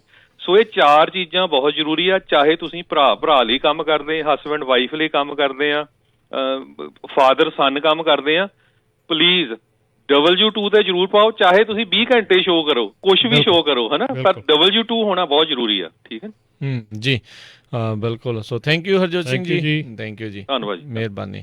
ਬਿਲਕੁਲ। ਸੋ ਬੜੇ ਕਮਾਲ ਦੇ ਨੁਕਤੇ ਜਿਹੜੇ ਆ ਉਹ ਦੱਸ ਕੇ ਗਏ ਵੀ ਫਾਇਦੇ ਹੀ ਫਾਇਦੇ ਉਸ ਚੀਜ਼ ਦੇ ਵਿੱਚ ਆ। ਨੋ ਡਾਊਟ ਤੁਹਾਨੂੰ ਟੈਂਪਰੇਰੀ ਲੱਗਦਾ ਹਾਈ ਟੈਕਸ ਕੱਟਿਆ ਗਿਆ, ਪਰ ਇਹ ਦੇਖੋ ਵੀ ਜਦੋਂ ਤੁਸੀਂ ਰਿਟਾਇਰ ਹੋਣਾ ਹੈ, ਉਹੀ ਟੈਕਸ ਤੁਹਾਨੂੰ ਮੁੜ ਕੇ ਵਾਪਸ ਆਉਣਾ ਆ। ਵੀ ਇਹ ਕਿੱਦਾਂ ਹੈਗਾ ਆ। ਇੱਕ ਤਾਂ ਆਪਣੇ ਜਿਹੜੇ ਰਮਨ ਜੀ ਕਹਿ ਰਹੇ ਨੇ ਵੀ ਕਹਿੰਦੇ ਵੀ ਸ਼ਾਇਦ ਹੁਣ 60 ਕੁਆਟਰ ਨਹੀਂ 40 ਹੋਈ ਆ, 60 ਨਹੀਂ ਹੋਏ ਜੀ, 40 ਅਜੇ ਤੱਕ। ਹਾਂਜੀ, ਉਹ ਕਿਸੇ ਨੇ ਜ਼ਿਆਦਾ ਕੰਮ ਕਰਾਉਣਾ ਹੋਣਾ ਤੁਹਾਡੇ ਤੋਂ, ਤੁਹਾਨੂੰ ਤਾਂ ਕਹਿੰਦੇ ਹੋਣੇ। ਤੇ 40 ਪੂਰੇ ਕਰ ਲੈਣ ਉਹੀ ਬਹੁਤ ਹੈ, 60 ਤੇ ਬਹੁਤ ਦੂਰ ਆ ਜੀ। ਹਾਂਜੀ, ਨਹੀਂ ਉੱਦਾਂ ਦੇਖੋ ਜਿਹੜਾ ਅਮਰੀਕਾ 'ਚ ਆਇਆ ਉਹਨੇ ਕੰਮ ਤਾਂ ਕਰੀ ਹੀ ਜਾਣਾ ਆ। 40 ਕੁਆਟਰ ਦੇ ਕਿੰਨੇ? 10 ਸਾਲ ਇਕੁਇਵਲੈਂਟ ਹੁੰਦੇ ਆ। ਸੋ 10 ਸਾਲ ਕੰਮ ਕਰਨਾ ਜ਼ਰੂਰੀ ਆ। ਹਾਂਜੀ, ਉਹ ਵੀ ਲਗਾਤਾਰ। ਫਿਰ ਉਸ ਹਿਸਾਬ ਦੇ ਨਾਲ ਇਹ, ਕਿਉਂਕਿ ਕਈ ਵਾਰੀ ਬੰਦਾ ਇੱਕ ਅੱਧਾ ਕੁਆਟਰ ਵਿੱਚ ਛੁੱਟੀ ਵੀ ਮਾਰ ਜਾਵੇ, ਨਾ ਵੀ ਕਰੇ, ਫਿਰ ਉਹ ਰਹਿ ਜਾਂਦੇ। ਸੋ ਇਸ ਲਈ ਕੁਆਟਰ ਤਾਂ ਕਹਿੰਦੇ ਨੇ ਵੀ 40 ਕੁਆਟਰ ਜਿਹੜੇ ਆਪਾਂ ਉਹ ਪੂਰੇ ਕਰਨੇ ਹੁੰਦੇ ਆ। ਤੇ ਆਓ ਆਪਣੇ ਅਗਲੇ ਕਾਲਰਸ ਉਹਨਾਂ ਦੇ ਨਾਲ ਗੱਲ ਕਰਦੇ ਆ। ਜੁੜੇ ਹੋਏ ਨੇ ਜੀ ਆਪਣੇ ਨਾਲ ਜਸਪਾਲ ਜੀ, ਸਤਿ ਸ਼੍ਰੀ ਅਕਾਲ। ਹੈਲੋ, ਹਾਂਜੀ, ਸਤਿ ਸ਼੍ਰੀ ਅਕਾਲ ਜੀ। ਸਤਿ ਸ਼੍ਰੀ ਅਕਾਲ ਜੀ। ਹਾਂਜੀ, ਤੇ ਮੈਂ ਆਹੀ ਜਿਹੜੀ ਆਪਣੀ ਟੈਕਸ ਦੀ ਗੱਲ ਚੱਲਦੀ ਸੀਗੀ, ਇਹਦੇ ਵਿੱਚ ਹੀ ਮੈਂ ਮਤਲਬ ਐਡ ਕਰਨਾ ਸੀਗਾ।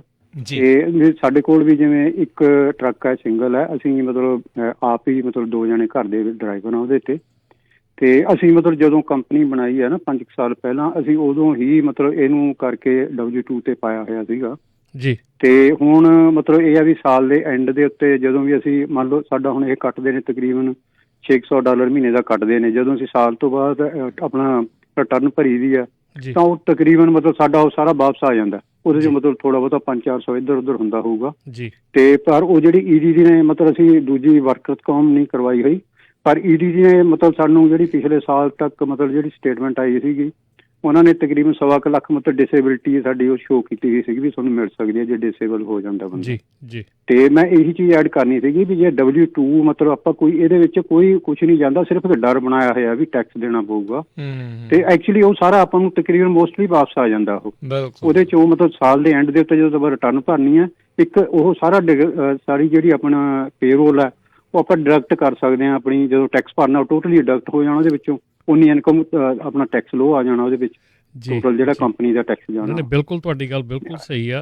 ਹਾਂਜੀ, ਇਹ ਡਰਨ ਦੀ ਲੋੜ ਨਹੀਂ ਹੁੰਦੀ ਵੀ ਕਈ ਲੋਕਾਂ ਨੂੰ ਇਹ ਹੋਊਗਾ ਜੇ ਆਪਾਂ ਫੈਮਿਲੀ ਮੈਂਬਰ ਕੰਮ ਕਰਦੇ ਹਾਂ ਤਾਂ ਜੇ ਉਹ ਕਹਿੰਦੇ ਵੀ ਵਰਕਰ ਤੋਂ ਨਹੀਂ ਵੀ ਲੈਂਦੇ ਤਾਂ ਵੀ ਤੁਹਾਡਾ ਮਤਲਬ, ਕਿਉਂਕਿ ਆਪਾਂ ਨੇ ਆਪਣੇ ਪੱਲੇ ਵੀ ਦੇਣਾ ਉਹ, ਤੇ ਵੀ ਉਹ EDD ਉਹਨੂੰ ਕਵਰ ਕਾਫੀ ਹੱਦ ਤੱਕ ਕਵਰ ਕਰਦੀ ਹੈ ਫਿਰ ਉਹ ਚੀਜ਼ ਨੂੰ। ਹਾਂਜੀ, ਬਿਲਕੁਲ ਜੀ, ਤੁਹਾਡੀ ਗੱਲ ਬਿਲਕੁਲ ਸਹੀ ਹੈ।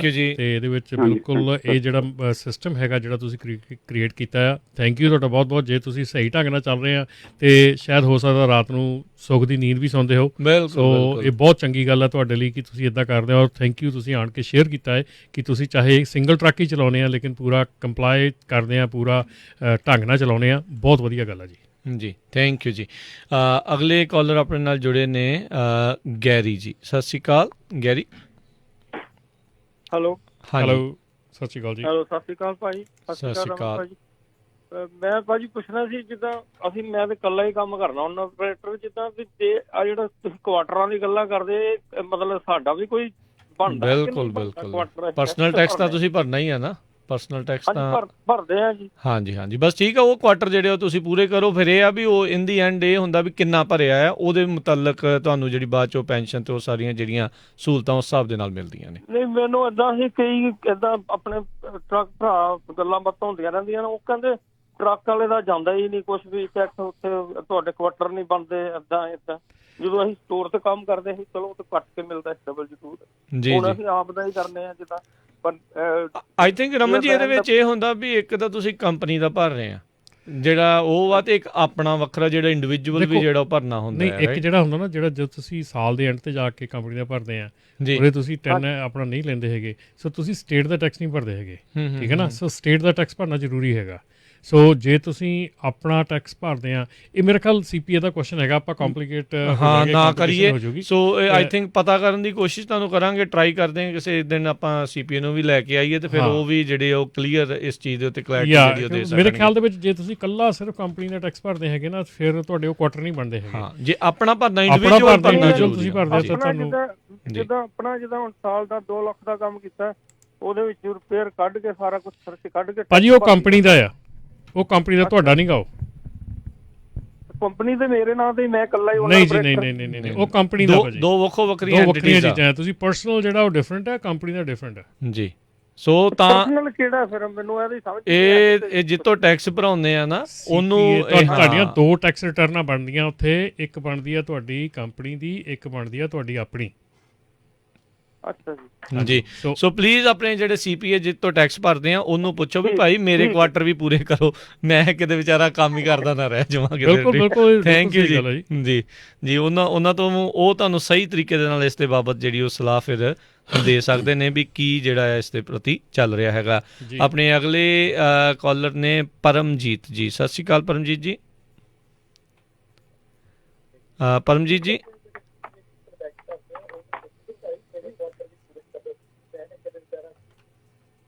ਬਿਲਕੁਲ ਲੱਗਦਾ ਕਿ ਉਹ ਆਪਣੀ ਗੱਲਬਾਤਾਂ 'ਚ ਬਿਜ਼ੀ ਆ ਥੋੜ੍ਹੇ ਜਿਹੇ, ਤੇ ਚਲੋ ਕੋਈ ਨਹੀਂ, ਕਾਲ ਬੈਕ ਕਰ ਲਿਓ। ਤੇ ਬਾਕੀ ਇਹ ਜਿਹੜੀਆਂ ਗੱਲਾਂ ਹੈਗੀਆਂ, ਖਾਸ ਕਰਕੇ ਜਿਹੜੀਆਂ ਟੈਕਸ ਦੇ ਬਾਰੇ 'ਚ ਗੱਲਾਂ ਨਾ, ਜਦੋਂ ਤੁਸੀਂ ਆਪਣੇ ਟੈਕਸ ਭਰਾਉਣ ਜਾਂਦੇ ਆ, ਆਪਣੇ ਟੈਕਸ ਜਿਹੜੇ ਭਰਦੇ ਆ ਉਹਨਾਂ ਨਾਲ ਕਲੀਅਰਲੀ ਇਹ ਗੱਲਾਂ ਕਰਿਆ ਕਰੋ ਕਿ ਮੈਨੂੰ ਆਹ ਚੀਜ਼ ਚਾਹੀਦੀ ਆ, ਮੈਂ ਆਹ ਚੀਜ਼ ਕਰਨੀ ਆ।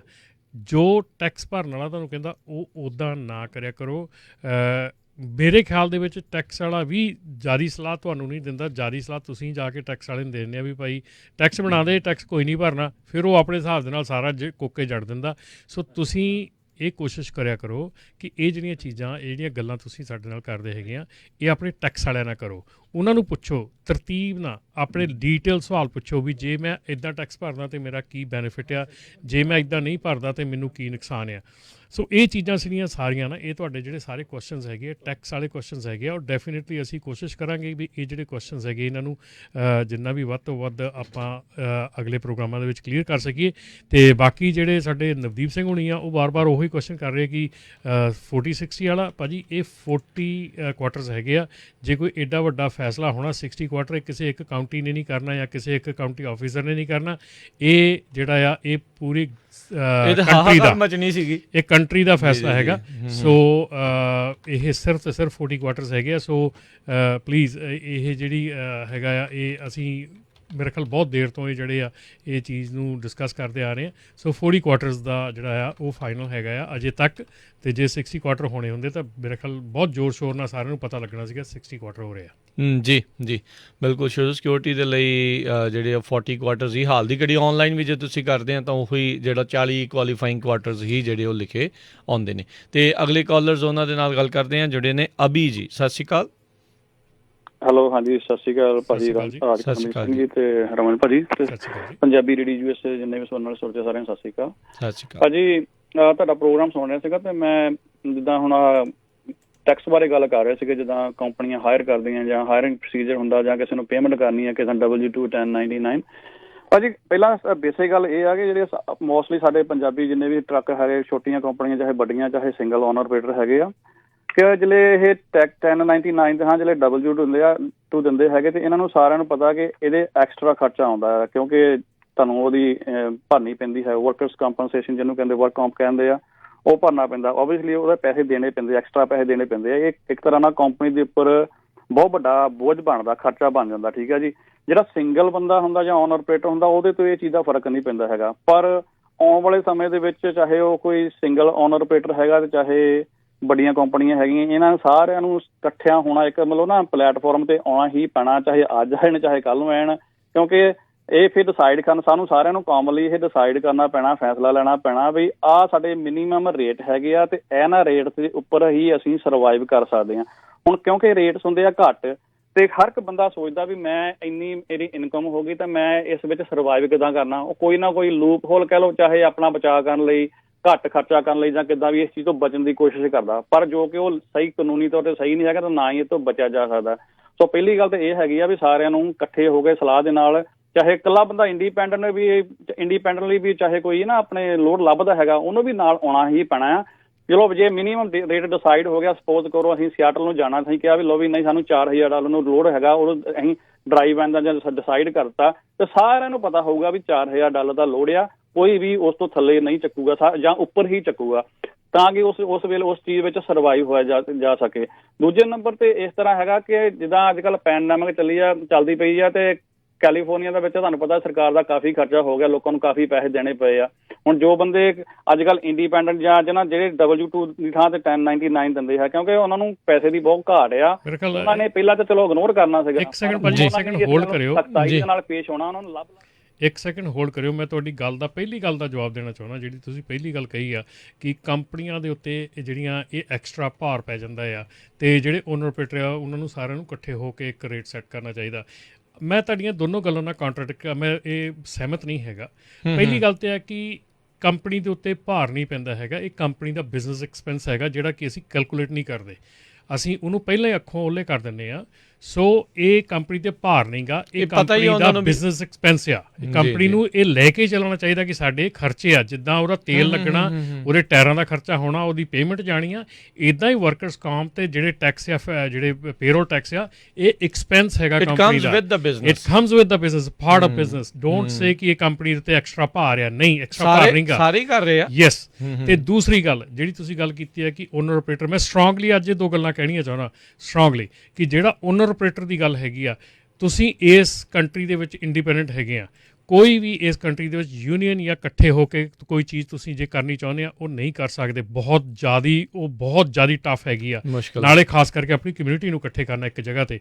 ਸੋ ਉਹਦਾ ਜਵਾਬ ਹੈਗਾ ਕਿ ਹਰ ਇੱਕ ਓਨਰ ਆਪਰੇਟਰ ਨੂੰ ਆਪਣੇ ਖਰਚਿਆਂ ਦਾ ਪਤਾ ਹੋਣਾ ਚਾਹੀਦਾ, ਉਹਨਾਂ ਨੂੰ ਕੈਲਕੂਲੇਟ ਕਰਨਾ ਆਉਣਾ ਚਾਹੀਦਾ ਕਿ ਮੇਰਾ ਖਰਚਾ ਕੀ ਆ, ਮੇਰੇ ਐਕਸਪੈਂਸ ਕੀ ਆ, ਮੈਨੂੰ ਪਰ ਮਾਈਲ ਟਰੱਕ ਰਨ ਦਾ ਕਰਨ ਦਾ ਮੇਰਾ ਐਕਸਪੈਂਸ ਕੀ ਆ। ਜਿੱਦਣ ਉਹਨਾਂ ਨੂੰ ਪਰ ਮਾਈਲ ਟਰੱਕ ਰਨ ਕਰਨ ਦਾ ਐਕਸਪੈਂਸ ਪਤਾ ਲੱਗ ਜੂਗਾ ਨਾ, ਜਿੱਦਣ ਉਹਨਾਂ ਨੂੰ ਇਹ ਪਤਾ ਲੱਗ ਜੂਗਾ ਕਿ ਮੈਂ ਆਪਣਾ ਡਰਾਈਵਰ ਦੇ ਤੌਰ ਤੇ ਉੱਤੇ ਆ, ਮੈਂ ਡਰਾਈਵਰ ਦੀ ਪੇ ਆਪਣੀ ਐਕਸਟਰਾ ਐਡ ਕਰਨੀ ਆ, ਮੈਂ ਇਹ ਐਡੀ ਲਾਇਬਿਲਿਟੀ ਲਈ ਆ, ਮੈਂ ਉਹਦੇ ਉੱਤੇ ਐਕਸਟਰਾ ਆਪਣਾ ਪ੍ਰੋਫਿਟ ਐਡ ਕਰਨਾ ਹੈ, ਜਿੱਦਣ ਉਹ ਸਾਰਾ ਕੁਝ ਐਡ ਕਰਨ ਲੱਗ ਗਿਆ ਨਾ, ਉਹ ਕਦੀ ਘੱਟ ਰੇਟ 'ਚ ਲੋਡ ਨਹੀਂ ਚੱਕ ਸਕਦਾ। ਅੱਜ ਦੀ ਤਰੀਕ ਦੇ ਵਿੱਚ ਤਰਾਸਦੀ ਇਹ ਆ ਕਿ ਜਿਹੜੇ ਵੀ ਬੰਦੇ ਇਸ ਵੇਲੇ ਟਰੱਕਿੰਗ ਦੇ ਵਿੱਚ ਆ, ਜਿਹੜੇ ਵੀ ਆਪਣੇ ਸਟਾਰਟਰ ਲੈਵਲ ਤੇ ਇਸ ਵੇਲੇ ਟਰੱਕਿੰਗ 'ਚ ਆਏ ਆ, ਉਹਨਾਂ ਨੂੰ ਇਹ ਕੈਲਕੂਲੇਸ਼ਨਾਂ ਨਹੀਂ ਪਤਾ ਹੈਗੀਆਂ, ਉਹਨਾਂ ਨੂੰ ਇਹ ਨਹੀਂ ਪਤਾ ਹੈਗਾ ਮੇਰਾ ਖਰਚਾ ਕੀ ਆ। ਜੇ ਉਹਨਾਂ ਨੂੰ ਖਰਚੇ ਦਾ ਨਹੀਂ ਨਾ ਪਤਾ ਤੇ ਉਹ ਕਦੀ ਵੀ ਆਪਣਾ ਰੇਟ ਸਹੀ ਨਹੀਂ ਲਾ ਸਕਦੇ। ਸੋ ਇਹ ਦੋ ਗੱਲਾਂ ਦੇ ਉੱਤੇ ਮੈਂ ਜਿਹੜਾ ਸੀਗਾ ਤੁਹਾਡੇ ਨਾਲ ਬਿਲਕੁਲ ਸਹਿਮਤ ਨਹੀਂ ਸੀਗਾ, ਇਸ ਕਰਕੇ ਮੈਨੂੰ ਤੁਹਾਡੀ ਗੱਲ ਵਿੱਚੋਂ ਕੱਟਣੀ ਪਈ, ਮਾਫ ਕਰਨਾ। ਜੇ ਤੁਸੀਂ ਸਟਿਲ ਲਾਈਨ ਤੇ ਹੈਗੇ ਤੁਸੀਂ ਗੱਲ ਕਰ ਸਕਦੇ ਜੀ। ਤੇ ਆਪਾਂ ਅਗਲੇ ਜਿਹੜੇ ਕਾਲਰ ਆ ਉਹਨਾਂ ਦੇ ਨਾਲ ਗੱਲ ਕਰਦੇ ਹਾਂ, ਜੁੜੇ ਨੇ ਰਣਜੀਤ ਜੀ। ਸਤਿ ਸ਼੍ਰੀ ਅਕਾਲ ਜੀ। ਹੈਲੋ, ਸਤਿ ਸ਼੍ਰੀ ਅਕਾਲ। ਸਤਿ ਸ਼੍ਰੀ ਅਕਾਲ। ਸਤਿ ਸ਼੍ਰੀ ਅਕਾਲ ਜੀ। ਮੇਰਾ ਨਾਮ ਰਣਜੀਤ ਹੈ ਜੀ। ਜੀ। ਤੇ ਮੇਰੇ ਜੀ ਕੁਝ ਕੰਸਰਨ ਸੀਗੇ, ਮੈਂ ਬਿਲਕੁਲ ਨਵਾਂ ਆ ਇਸ ਟਰੱਕਿੰਗ ਇੰਡਸਟਰੀ ਦੇ ਵਿੱਚ, ਤੇ ELD ਨੂੰ ਲੈ ਕੇ ਜਿਹੜੀਆਂ ਲੌਗ ਬੁੱਕਾਂ ਦਾ ਉਹ ਮੈਂ ਜੀ ਬਹੁਤ ਕੁਛ ਦੇਖਿਆ ਵੀ ਇਹਦੇ ਵਿੱਚ ਜਿਸ ਤਰ੍ਹਾਂ ਐਵਰੇਜ ਤੁਹਾਨੂੰ 55 ਘੰਟੇ ਡਰਾਈਵ ਲੈ ਦਿੰਦੇ ਵੀਕਲੀ, ਤੇ ਉਸ ਤੋਂ ਬਾਅਦ ਤੁਹਾਨੂੰ 34 ਘੰਟੇ ਦੀ ਜਿਹੜੀ ਹੈ ਬ੍ਰੇਕ ਪਾਉਣੀ ਪੈਂਦੀ ਨੋ ਮੈਟਰ ਵਟ। ਪਰ ਮੈਂ ਆਪਣੇ ਕਈ ਇੱਥੇ ਦੇਖਿਆ ਟਰੱਕਿੰਗ ਦੇ ਵਿੱਚ ਵੀਰਾਂ ਨੂੰ ਕਿ ਉਹ ਕਹਿ ਦਿੰਦੇ ਜੀ ਅਸੀਂ ELD ਕਲੀਅਰ ਕਰਾ ਦਿੰਦੇ ਹਾਂ, ਇੰਡੀਆ ਤੋਂ ਹੋ ਜਾਂਦੀ ਹੈ ਕਲੀਅਰ। ਕੀ ਇਹ ਜੈਨੂਅਨ ਹੈ, ਕਿ ਇਹ ਸੱਚ ਹੈ, ਜਾਂ ਕਿ ਸਿਰਫ ਇਹ ਫੇਕ ਹੈ ਵੀ ਜੇ ਤੁਹਾਡੇ ਇੱਕ ਵਾਰੀ ELD ਤੋਂ ਰਜਿਸਟਰਡ ਹੋ ਕੇ ਦੁਬਾਰਾ ਕਲੀਅਰ ਨਹੀਂ ਹੋ ਸਕਦੀ ਜਦ ਤੱਕ 34 ਘੰਟੇ ਨਹੀਂ ਪਾਉਂਦੇ?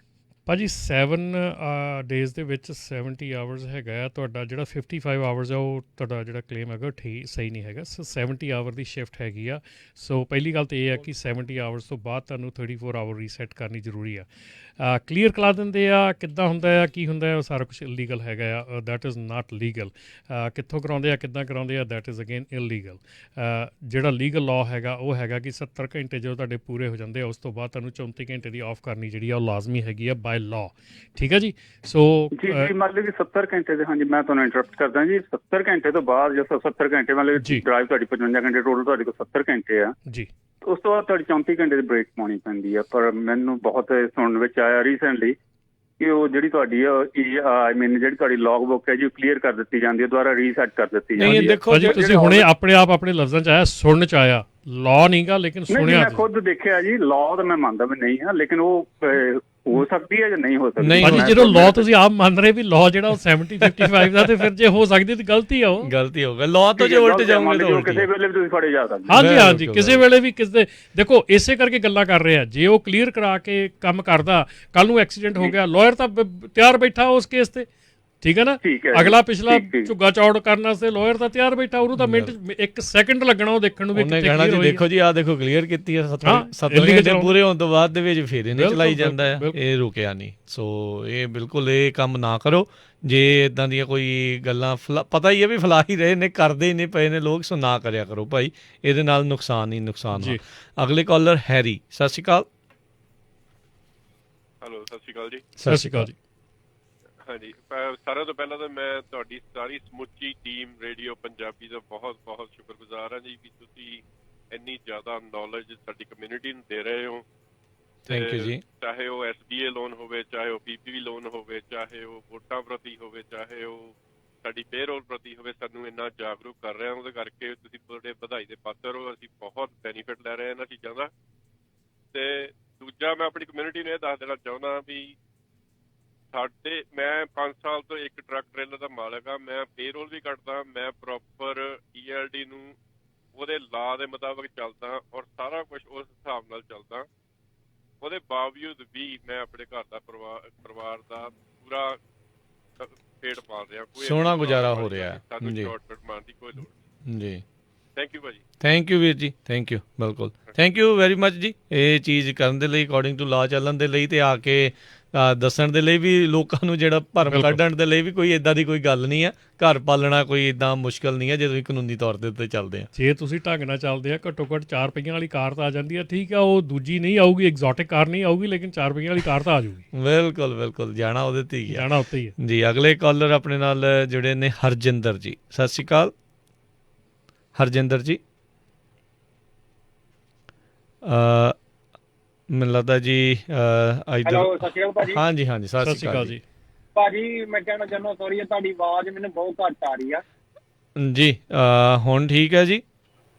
ਨਹੀਂ ਭਾਜੀ, ਕੋਈ ਫਰਕ ਨਹੀਂ ਪੈ ਰਿਹਾ। ਮੈਂ ਕਦੋਂ ਦਾ ਸੁਣਦਾ ਪਿਆ ਭਾਜੀ ਦੂਜਿਆਂ ਨੂੰ ਵੀ, ਤੇ ਆਵਾਜ਼ ਬਹੁਤ ਘੱਟ ਆ ਰਹੀ ਹੈ। ਚਲੋ ਹੁਣ ਤੁਸੀਂ ਆਪਣੀ ਗੱਲ ਜਿਹੜੀ ਹੈ ਜ਼ਰੂਰ ਰੱਖੋ ਜੀ, ਬਾਅਦ ਦੇ ਵਿੱਚ ਤੁਸੀਂ ਜੀ। ਭਾਜੀ ਆਪਣਾ ਮੈਂ ਕੰਮ ਕਰਦਾ ਆਪਣੇ ਕਜ਼ਨ ਨਾਲ, ਤੇ ਮੈਂ ਟਰੱਕ ਡਰਾਈਵਰ ਹਾਂ, ਤੇ ਕੰਪਨੀ ਮੇਰੇ ਕਜ਼ਨ ਦੀ ਇੰਡੀਆਨਾ 'ਚ ਹੈ।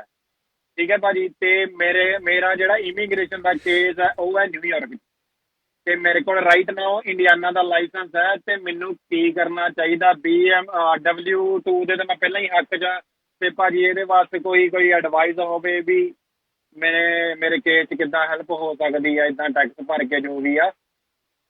ਇੱਕੋ ਹੀ ਤੁਹਾਨੂੰ ਕਹਿ ਸਕਦੇ ਆ ਕਿ ਕੋਈ ਇਲੀਗਲ ਕੰਮ ਨਾ ਕਰਿਓ। That's it.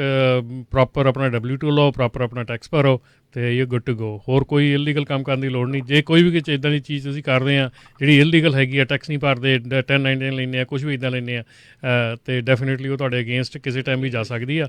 ਤੇ ਆਪਣਾ ਪ੍ਰੋਪਰ ਢੰਗ ਦੇ ਨਾਲ ਆਪਣਾ ਸਾਰਾ ਕੁਝ ਲਓ। ਜੀ। ਨਹੀਂ ਭਾਜੀ, ਸੌਰੀ ਭਾਜੀ ਇੰਟਰਪਟ ਯੂ ਭਾਜੀ। ਮੈਨੂੰ ਪਹਿਲਾਂ ਨਿਊਯਾਰਕ ਦਾ ਲਾਇਸੈਂਸ ਮੂਵ ਕਰਾਉਣਾ ਪਊਗਾ ਨਾ, ਲਾਇਸੈਂਸ। ਨਹੀਂ ਭਾਜੀ, ਉਹਦੇ ਕੰਪਨੀ ਤੋਂ W2 ਲਵਾਂ? ਨਹੀਂ, ਉਹਦੇ 'ਚ ਕੋਈ ਚੱਕਰ ਨਹੀਂ ਹੈਗਾ। ਆਈ ਡੋਂਟ ਥਿੰਕ ਸੋ ਉਹਦਾ ਕੋਈ ਪ੍ਰੋਬਲਮ ਹੈਗੀ ਆ।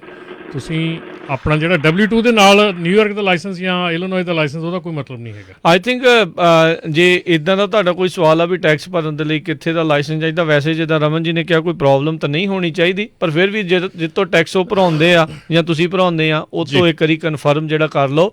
ਕਿਉਂਕਿ ਕੋਈ ਵੀ ਕਿਤੇ ਵੀ ਕੰਮ ਕਰ ਸਕਦਾ, ਇੱਦਾਂ ਦੀ ਤਾਂ ਜਿਹੜਾ ਕੋਈ ਗੱਲ ਨਹੀਂ। ਟਰੱਕਿੰਗ ਦਾ ਕੰਮ ਤਾਂ ਹੈ ਹੀ ਇੱਦਾਂ ਦਾ ਵੀ ਕਿਤੋਂ ਵੀ ਤੁਸੀਂ ਡਰਾਈਵਰ ਕਿਸੇ ਦੇ ਲਈ ਵੀ ਜਿਹੜਾ ਉਹ ਹਾਇਰ ਬਾਕੀ ਜਿਹੜਾ ਇਹਨਾਂ ਦਾ ਇਮੀਗ੍ਰੇਸ਼ਨ ਲਾਇਰ ਹੈਗਾ ਜਿਨ੍ਹਾਂ ਕੋਲ ਕੇਸ ਹੈਗਾ ਉਹ ਵੀ ਇਹਨਾਂ ਨੂੰ ਪ੍ਰੋਪਰ ਗਾਈਡ ਕਰ ਸਕਦੇ ਆ ਕਿ ਉਹਦੇ ਵਿੱਚ ਉਹਨਾਂ ਨੂੰ ਕੀ ਕਰਨਾ ਚਾਹੀਦਾ। ਬਿਲਕੁਲ ਜੀ। ਤੇ ਅਗਲੇ ਕਾਲਰ ਆਪਣੇ ਅੱਜ ਦੇ ਪ੍ਰੋਗਰਾਮ ਦੇ ਅਖੀਰਲੇ ਕਾਲਰ ਹੀ ਲਵਾਂਗੇ, ਅਭੀ ਜੀ ਜਿਹੜੇ ਆਪਣੇ ਨਾਲ ਜੁੜੇ ਨੇ। ਜੀ ਅਭੀ ਜੀ। ਹਾਂਜੀ, ਸਤਿ ਸ਼੍ਰੀ ਅਕਾਲ ਭਾਜੀ, ਮੈਂ ਦੁਬਾਰਾ ਵਾਪਸ ਆ ਰਿਹਾ। ਉਹਦੀ ਵਾਰੀ ਕਾਲ ਮੈਂ ਕਿਹਾ ਡ੍ਰੌਪ ਹੋ ਗਈ ਸੀਗੀ। ਭਾਜੀ ਰਮਨ ਜੀ, ਮੇਰਾ ਚਲੋ ਇੱਕ ਵੇ ਸੀਗਾ ਥੋੜਾ ਜਿਹਾ ਡਿਫਰੈਂਟ ਤਰੀਕੇ ਨਾਲ ਮੈਂ ਕਹਿ ਰਿਹਾ ਸੀਗਾ, ਤੇ ਭਾਜੀ ਬਿਲਕੁਲ ਸਹੀ ਕਹਿ ਰਹੇ ਸੀਗੇ। ਮੇਰਾ ਮਤਲਬ ਮੇਨ ਪੁਆਇੰਟ ਇਹੀ ਸੀਗਾ ਕਿ ਜਿਹੜਾ ਜਿੱਦਾਂ ਹੁਣ ਬਿਜ਼ਨਸਮੈਨ ਨੂੰ ਤਾਂ ਬਿਲਕੁਲ ਡਿਸਾਈਡ ਕਰਨਾ ਪੈਂਦਾ ਵੀ ਮੇਰੇ ਖਰਚੇ ਕਿੰਨੇ ਹੈਗੇ ਆ। ਬੇਸਿਕਲੀ ਉਹਨੂੰ ਐਂਡ ਵਿੱਚ ਸੇਵਿੰਗ ਹੋਣੀ ਜ਼ਰੂਰੀ ਆ, ਕਿਉਂਕਿ ਸਾਡੇ ਜਿਹੜਾ ਬਿਜ਼ਨਸ ਦਾ ਸਟਰਕਚਰ ਹੈਗਾ ਨਾ ਉਹ ਥੋੜਾ ਆਪਣਾ ਮੈਸਡ ਹੈਗਾ, ਜਿਹਨੂੰ ਕਹਿੰਦੇ ਹੁੰਦੇ ਆ ਕਿ ਸਾਨੂੰ ਸਾਡੇ ਐਕਸਪੈਂਸ ਜਿਹੜੇ ਹੈਗੇ ਉਹ ਜ਼ਿਆਦਾ ਹੈਗੇ, ਸਾਡੀ ਸੇਵਿੰਗ ਘੱਟ ਹੈਗੀ ਆ। ਥੋੜਾ ਜਿਹਾ ਮੈਸਡ ਅਪ ਨਹੀਂਗਾ ਆਪਣਾ, 90% ਮੈਸਡ ਅਪ ਹੈ, 10% ਆਪਣਾ ਠੀਕ। ਹਾਂਜੀ, ਮਤਲਬ ਮੇਰਾ ਮੇਨ ਟਾਰਗੇਟ ਇਹੀ ਸੀਗਾ ਦੱਸਣ ਦਾ ਸੀਗਾ ਵੀ ਆਮ ਪਬਲਿਕ ਨੂੰ ਸਾਰੇ ਜਿਹੜੇ ਟਰੱਕਿੰਗ ਦਾ ਕੰਮ ਕਰਦੇ ਆ ਵੀ ਸਾਡੀ ਜਿਹੜੀ ਇਨਕਮ ਹੈਗੀ ਉਹਨੂੰ ਅਸੀਂ ਮੁੱਖ ਰੱਖ ਕੇ ਨਾ ਜਿਹੜੇ ਦੇਖੀਏ ਸਾਡੇ ਖਰਚੇ ਜ਼ਿਆਦਾ ਹੋ ਜਾਂਦੇ ਆ।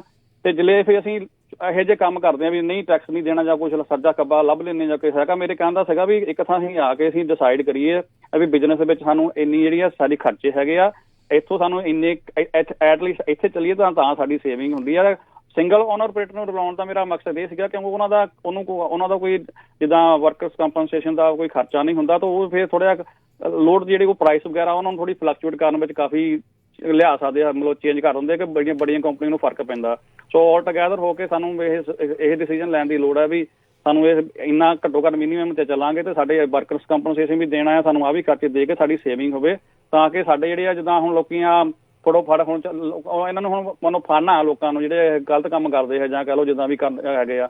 ਸੋ ਇਸ ਚੀਜ਼ ਤੋਂ ਬਚਿਆ ਜਾ ਸਕੇ ਤੇ ਕਾਨੂੰਨਾਂ ਨੂੰ ਪ੍ਰੋਪਰ ਤਰੀਕੇ ਨਾਲ ਫੋਲੋ ਕੀਤਾ ਜਾ ਸਕੇ। ਸਾਨੂੰ ਸਾਈਮਨ ਇੰਟੈਲੀਜੈਂਸ ਲਈ ਚੱਲਣ ਦੀ ਲੋੜ ਹੈਗੀ ਆ। ਮੈਂ ਇਹੀ ਕਹਿਣਾ ਚਾਹੁੰਦਾ। ਥੈਂਕ ਯੂ ਜੀ। ਸਹੀ ਆ। ਤੇ ਬਾਕੀ ਦੂਸਰੀ ਗੱਲ ਇਹ ਆ ਰਾਜਕਿਰਨ, ਅਗੇਨ ਇਹ ਇੱਕ ਜਿਹੜਾ ਓਨਰ ਆਪਰੇਟਰ ਦਾ ਬਿਜ਼ਨਸ ਹੈਗਾ, ਓਨਰ ਆਪਰੇਟਰ ਦਾ ਕੰਮ ਹੈਗਾ, ਇਹ ਵੀ ਇੱਕ ਬਿਜ਼ਨਸ ਹੈਗਾ, ਪ੍ਰੋਪਰ ਬਿਜ਼ਨਸ ਹੈਗਾ। ਸੋ ਇਹਦੇ ਵਿੱਚ ਵੀ ਜਿਹਨੇ ਕਿਸੇ ਨੇ ਆਉਣਾ ਆ ਪਹਿਲਾਂ ਤਾਂ ਘੱਟੋ ਘੱਟ 2 ਸਾਲ ਦਾ ਡਰਾਈਵਿੰਗ ਦਾ ਐਕਸਪੀਰੀਅੰਸ ਹੋਣਾ ਜ਼ਰੂਰੀ ਆ, ਔਰ ਉਸ ਤੋਂ ਬਾਅਦ ਇਹਦੇ ਵਿੱਚ ਜਿਹਨੇ ਆਉਣਾ ਆ ਉਹ ਪ੍ਰੋਪਰ ਢੰਗ ਦੇ ਨਾਲ ਪ੍ਰੋਪਰ ਸਿੱਖਿਆ ਲੈ ਕੇ ਕਿ ਮੈਨੂੰ ਕਿਹੜੇ ਮੇਰੇ ਕੰਮ ਆ, ਕਿਹੜੇ ਮੇਰੇ ਫਰਜ਼ ਆ, ਕਿਹੜੀਆਂ ਮੇਰੀਆਂ ਜ਼ਰੂਰੀ ਚੀਜ਼ਾਂ ਹੈਗੀਆਂ ਜਿਹੜੀਆਂ ਪੂਰੀਆਂ ਕਰਨੀਆਂ ਪੈਣੀਆਂ। ਔਰ ਕਈ ਵਾਰੀ ਰਾਜਕਿਰਨ ਮੈਂ ਐਸੇ ਓਨਰ ਆਪਰੇਟਰ ਦੇ ਸਨਮੁਖ ਹੋ ਜਾਂਦਾ, ਕਈ ਵਾਰੀ ਮੇਰੇ ਸੰਪਰਕ 'ਚ ਐਸੇ ਓਨਰ ਆਪਰੇਟਰ ਆਉਂਦੇ ਆ ਕਿ ਜਿਨ੍ਹਾਂ ਨੂੰ ਕਈ ਵਾਰੀ ਅਸੀਂ ਟੈਕਸ ਦੱਸੀ ਦਾ ਨਾ, ਤੇ ਟੈਕਸ ਦਾ ਵੀ ਉਹ ਨਾਂ ਸੁਣ ਕੇ ਕਹਿੰਦੇ ਵੀ ਅੱਛਾ ਇਹ ਵੀ ਭਰੀਦਾ, ਮਤਲਬ ਇਹ ਇੰਨਾ ਕੁ ਜਿਹੜੀ ਅਗਿਆਨਤਾ ਜਿਹੜੀ ਹੈ ਨਾ ਉਹ ਫਿਰ ਆਬਵੀਅਸਲੀ ਜੇ ਇੰਨਾ ਕੁ ਬੰਦੇ ਨੂੰ ਨਹੀਂ ਪਤਾ ਹੈਗਾ ਕਿ ਟੈਕਸ ਕਿਹੜੇ ਭਰਨੇ ਆ, ਜ਼ਿੰਮੇਵਾਰੀਆਂ ਕੀ ਆ, ਜਿੱਦਾਂ ਕਿ ਮੈਂ ਗੱਲ ਕਰਦਾ ਸੀਗਾ ਪਿਛਲੀ ਵਾਰੀ ਵੀ,